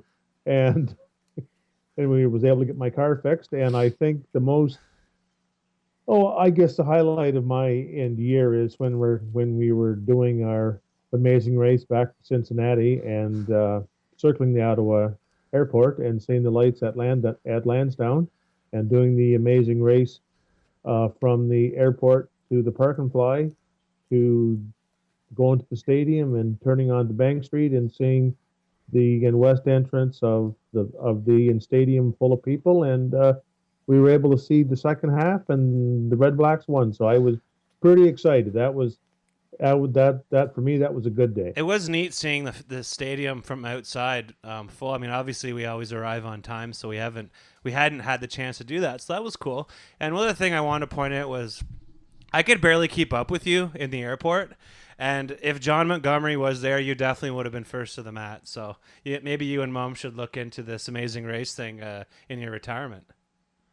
Well, I'm not sure whether I'm up for it or not, because for one thing, I don't know how to swim, so that kind of limits a bunch of my options. So I feel like the poor guy last year that was just terrified. So, but anyways, no, I think it was a great season. I think that the people from OSEG are to be congratulated. The fans are to be congratulated. They've put a good product on. They fielded a pretty good team. The only thing that's just makes me a little nervous is a special team coverage. But anyways, I'll say no more. Yeah, we're so worried about that special teams each and every week. We cringe. I mean, that FF row cringes on both sides of the ball sometimes, and I think we'll be looking forward to, some of the verbiage that's come out of the podcast so far, Jonas, has been, Ottawa's got to come out and put that offense, Ottawa's defense has got to put Hamilton offense on their heels early and kind of get them out of that rhythm and get Grumpy Cat on the sidelines there, Kent Austin, get his mind rolling and try and get him to overthink the game a little bit, because he's the type of guy, he'll make some rash decisions. We saw him pull the hook on the quarterback early on and quickly on Sunday afternoon. So any disruption that we can get on this Hamilton team hopefully will lead us towards that and crushing that 6-point spread we heard about earlier from our gambler that called in. But no, I'm looking forward to it, Jonas, and I can't wait to sit in FF with you and cheer on a team. And I won't ask you to have a swim race across the mighty nation there at any time, now that I know that you're not much for water. I hate water too, so I'm there with you. Let's just say that, and the South Nation is very similar to being downstream from the city of Montreal right now. But, isn't it the same color, Anyways, no, Jonas? I look forward to seeing you guys on Sunday, and we'll be there in Section FM, and we'll have our long johns on because we may need it because the high is going to be a blistering +2. Yeah, I can't wait. Thanks for calling in. Okay, guys, It's been thanks for having me on, and I look forward to listening to the podcast on Tuesday. And Dad, it's also awesome. You're the only caller in who had 2 people on the phone, so that's amazing. So just say hi to Mom. Hi, Mom. Okay, and Boulder guys. Fail. Jonas, Mike, thanking you for all the support over the last 2 years with working with your son. Thank you guys for all your hard work this year. Amazing. Thanks, man. Cheers. Later, Jonas. Ian, thank you. Yeah, see ya. No, I gotta credit Jonas. He's always right there with a nice little message to me throughout the week, pointing out some amazing parts of the show, or talking some football. I mean, he's been amazing, and he hasn't missed a game yet. No, and he's really he's bought right in, and there's no other friend of mine who I chat with their dad on Facebook than Jonas. So well, I'm sure Mark would. I think that's probably the first time that Mark's ever talked on the phone with my dad and not had a civil engineering related question. I thought he was going to say, or hey, when Mark, he calls me at the office and asks me about stuff, what's that contract doing out on that road? I'm like, I have no idea, Jonas. He's like, hey, Mark, got a minute and some Google in front of you? That's amazing. So anyways, this has been a lot of fun, and we got to say hi to my mom, too. Yeah. I don't know how 2 people pick up the same Skype call, but in the 3 United Counties, that's how they family, man. That's how they roll. Yep. All right. Well, shall we put a call into the Deep South? I think this is the pinnacle of all 51 shows. Yep. This is the climax. Okay, I just maybe want to rephrase that. This. I don't know. The denouement? No, not yet. That's after the parade. Okay, shut up. Let's put Santino on the phone. Let's crush it with Mr. Santino. Time Ferroso. to turn up the CFL content. Yeah, because I mean, it's not been lacking, but it's been a ripper of a show. Gambling, soccer, and you used to call me on my cell phone. Late night when you need my love. Call me on my cell phone. Late night when you need my love. Just one last point. Clan metal. My dad legit loves this team. Santino. Like, hardcore. Hey, Mark. How you doing, buddy? Not too bad. Not too bad. Hello, Santino. This is Colin from BleedRedBlacks. How Hi, are Santino. you? This is Mike from Hey, BleedRedBlacks. Hey, Mike. Hello, how are you? Hey, you know what's I think I recognize your voices. Hey, Santino, wait till you meet Mike in the flesh. He's super hot. Yeah, yeah, well, that's what I'm hoping for. Core temperature, right from the center. The doughy center, by the way. I'm going to have my mustache waxed, so. You better. Oh, is that a Brazilian wax? Oh. So, anyways, moving along to a family-oriented show. So, Santino, like, you're our second caller from south of the equator right now. So okay, cool. came Who's late. the other one? Came late to the party. Mike had a friend of his who's a gambler who lives in Ecuador. Actually, depending on where he lives, he may or may not be south. Yes. Yeah, I don't know how that works. He's Geography. off the map, though. That's for sure. Do you teach geography, Santino? No, just English. We're drinking beer and eating pizza, so we're gonna need you to help us out here. I do what I can. I hear you're living it up on a Monday night, eh?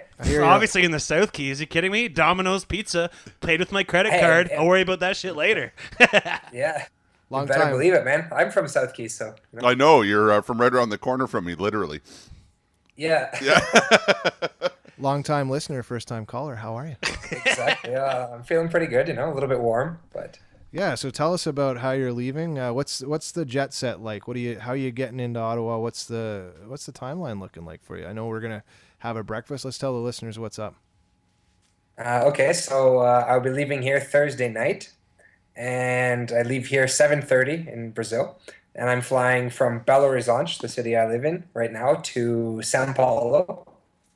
That's a 1-hour flight, and then São Paulo I got an hour and a half layover.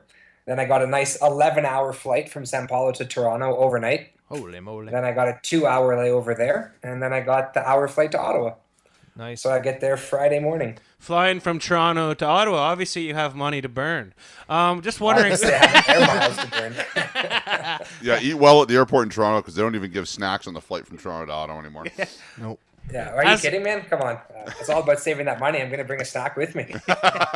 You're not flying Porter, are you? Because they have these cookies, and I'm telling you. No. And open bar. Oh, perfect. That's exactly perfect. So Santino, I know we've been kissing your ass all year, but just since I have you on the line, thanks for everything you've done for us the last. I mean, this is our 51st show. This is an official show, so we have completed 50 complete shows up to this point, and we couldn't have done it without you. You've kept us motivated and been a great sounding board for us to, just let all our CFL madness kind of come at you. And you've helped us out a lot, dude. So thanks so much. And I'll start. No, thank you guys. It's been great to be a part of the team. I'm having a lot of fun with it, and good group of guys. I hope so. And a lady. And the lady, of course. Yeah. So no offense to Janine, I didn't. Janen's all right too, I guess. I guess. Yeah. No, she's actually going to be in studio next week, doing a playoff show as we talk about our big victory. Not to be too presumptuous, but yeah, we need hopefully, to be confident. fingers crossed. Yeah. So what's it going to take to win on Sunday? Besides you being in the stadium, what's the main factor? I think our defense just got to shut down their quarterback Masoli. As you saw, even though the Ticats won this week, like their quarterback wasn't amazing. I think he threw for less than 150 yards. So I think if we can shut down the run and then we let D-Block do their thing, I don't know, it could be a long day for their offense. And Mr. Austin wasn't quite sure who he wanted in that pivot spot. I mean, he seems a little bit conflicted. So. But does it really matter at this point for them? Like whoever it is, it's third, fourth, fifth string. Like, I like that attitude. You're right. You're 100% right. I'm trying to.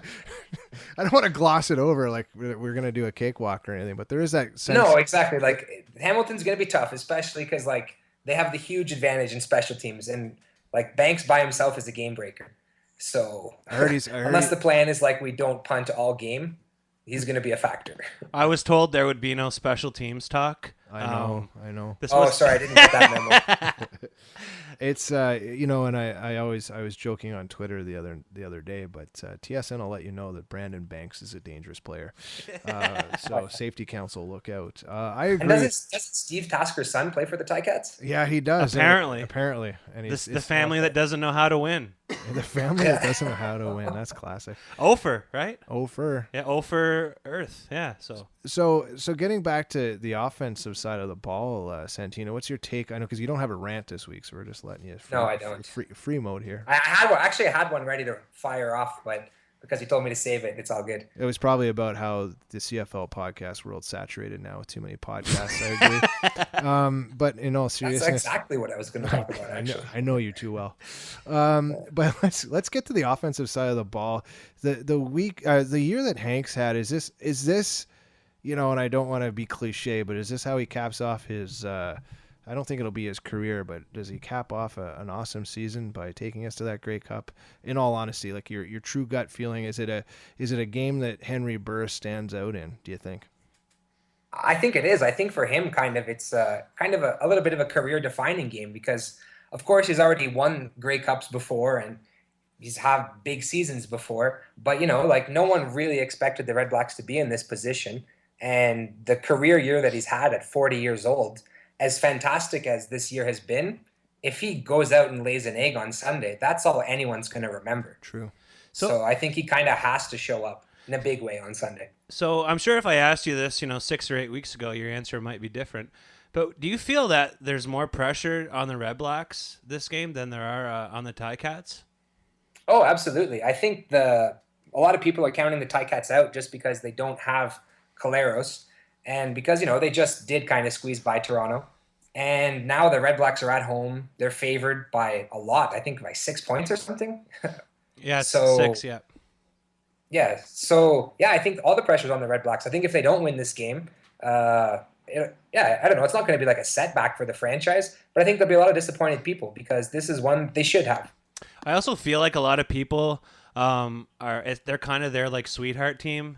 It's a really good story, right? It's kind of, I don't want to compare it to the Jays, obviously nothing like that, but it is weird how people do kind of dig their heels into the big what's hot kind of thing, and we Yeah, have. yeah. I think we have that across the nation right now. I mean, we talked to Eskimo Andrew earlier today, and I mean, they're Glowing. Those boys are cheering for the Red Blacks. Josh Smith made it clear that obviously he's a Ticats guy, but if it gets down to the Grey Cup, he's going to be cheering for the Red Blacks, and that just says a lot that it's really even people who know CFL are falling for this story. It's a too. feel-good team, right? Mm-hmm. Yeah, exactly, right? It's that kind of underdog team that, struggled last year and had the big bounce back here. So I think it's an easy story to get behind. Getting back to Henry for a moment, our unofficial statistician Cole came to the show today with a stat that said that CFL leading passers have never really never won a Grey Cup. Never won a Grey Cup. So, and I posed the question to Cole, and I'm probably a firm believer that that's probably not even in Henry's radar. Would you feel the same way? Oh yeah, absolutely. He's a veteran guy. He doesn't worry about that personal side of the game. So those are interesting stats, and if there's anybody out there that's gonna put an asterisk on that stat, it should be Mr. Henry Burris. So I'm pretty sure if you asked Burris, like, would you be okay with throwing for 150 yards and 4 picks, but your team wins the game and you guys go to the Grey Cup, I don't think he'd care at all. He'd be smiling. No, he'd say I can throw for 150 yards, but I'm only going to play the first quarter. Hey-oh. Yeah. Oh, there you go. Yeah. You definitely wouldn't find that stat on the league website anyways. Oh, producer Mark. Welcome to the show, Mark. There he is. I just wait for my actually, zinger. I'm pretty sure if you go to the league site, you're going to find Colero still listed there. With no picture, no information. Yeah, no picture, no information. But he had a great game last week, according to CFL. It only took 51 episodes, but we finally got some CFL insight from producer Mark. This is amazing. I'm going back into hibernation now. Seeing 50 more, bud. So quickly, keep pushing those dials. I'm surprised Mark's not still crying after that Packers game. We're not talking about the Packers game. Oh, I like it. And you know what the worst part about that? I'll do a little bit of an aside here. Was the first 3 quarters they didn't even show up to the game, and the last corner they finally turned around. I'm starting to see the Aaron Rodgers I know and love. And then they just duffed that last kick. I'm like, you're so close. You brought my hopes up from being, I was ready to turn the game off after the halftime almost. But yeah. My friend's a Lions fan, and he told me that when Johnson dropped that onside kick, he just turned off the TV and pretty much threw his remote at the wall because he was sure it was over. As we know in the CFL, leave it to a kicker to ruin your day. Or 9. Or 9 games. Oh man, it's weird you guys talking about losses in the NFL. I don't really know what you're talking about. You'll find out tonight, bud. I wish I had the DeLorean in the driveway to talk to Colin from 1994, but classic.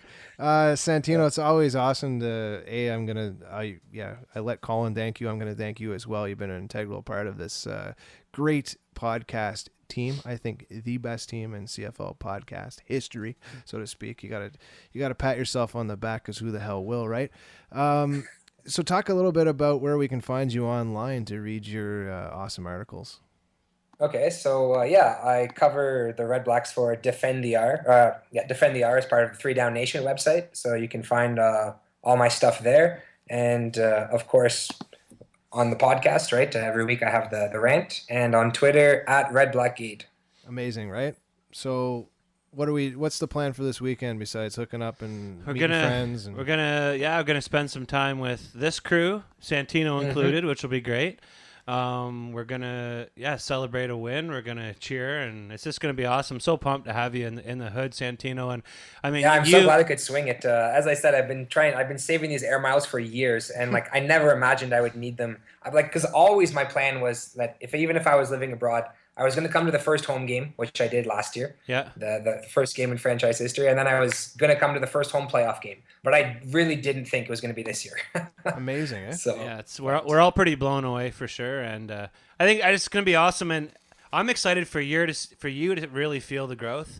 I mean, you've been part of the football community here your whole life, and I think you're really going to be impressed with what you see even from the first home game. It's just really, just blossomed into this just amazing entity, and I'm excited for you to see it as someone who passionately cares about this team from abroad. So I'm pretty. I haven't I'm pretty even stoked. seen like Lansdowne finished, because when I was there at that first home game, like most of the stuff wasn't open, and there's still like half a construction site. So I'm pretty excited to just see the whole area and check it out. I'll bring your skateboard, bud. I'll meet you there, I guess. Sounds good. Thanks again, Santino. Just so you know, you are headlining this show. This is the last episode, so we saved the best for last, and that explains the nonstop fluffing. So don't let it go to your head. You got to catch a flight in 3 days, bud. So. All right. Yeah, sounds good. Thanks again, Santino. See you, All right, see you thanks, on guys. the weekend, brother. Take it easy. See you soon. Thanks again. Ciao. Ciao. So that's our final caller. That wraps up an amazing whirlwind of what seems like my ass is killing me over here. I swear to God, the seat is killing my ass over here. It's weird because we were supposed to do this so that we didn't have to do any work. Yep. This was way more work than a normal show. Right? Just ask Mark. Yeah, I haven't even hit the worst of it yet. No, it's not that bad. We did all right. I think it's a straight roll. No editing. Just put it up as is. And there may be a few random spots there, but either way, thanks to the callers for. I mean, we just put this call out last week, and we got an inbox full of people. To those people who we didn't connect with, one for sure, Skinner. Yeah. We'll get you on maybe next week, actually. Yeah, and the few that I turned away once the schedule was full, I apologize. So if anyone who didn't get on this week, if you want to talk about the playoff game next week, obviously Jesse and Lordell weren't able to call in either. So yeah, anyone want to do this? We definitely won't have a big lineup like this, but Janine and I will be here, and if you want to talk to us about winning, ooh, too soon. Just do so. So I'm not worried. I'm not worried. No, the winning. Yeah, well, the news report comes out tomorrow. We got one more day of winning. Yeah, true. All right, on that note, yeah, let's just win on Sunday. And, what's the mantra now? So 2 wins, 1 podcast, 1 parade, sell high. Sell high. And I'll miss you guys next week. I'll see you for the Grey Cup show in 2 weeks. Sounds awesome. Right on. All right, go Red Blacks. Thank you for listening to this week's installment of the Bleed Red Blacks podcast. All musical content used in this podcast is all local Ottawa talent. If you are a local artist wanting to get your material heard on Bleed Red Blacks, send us a message on our Facebook group. Tune in next time, and remember to bleed red black.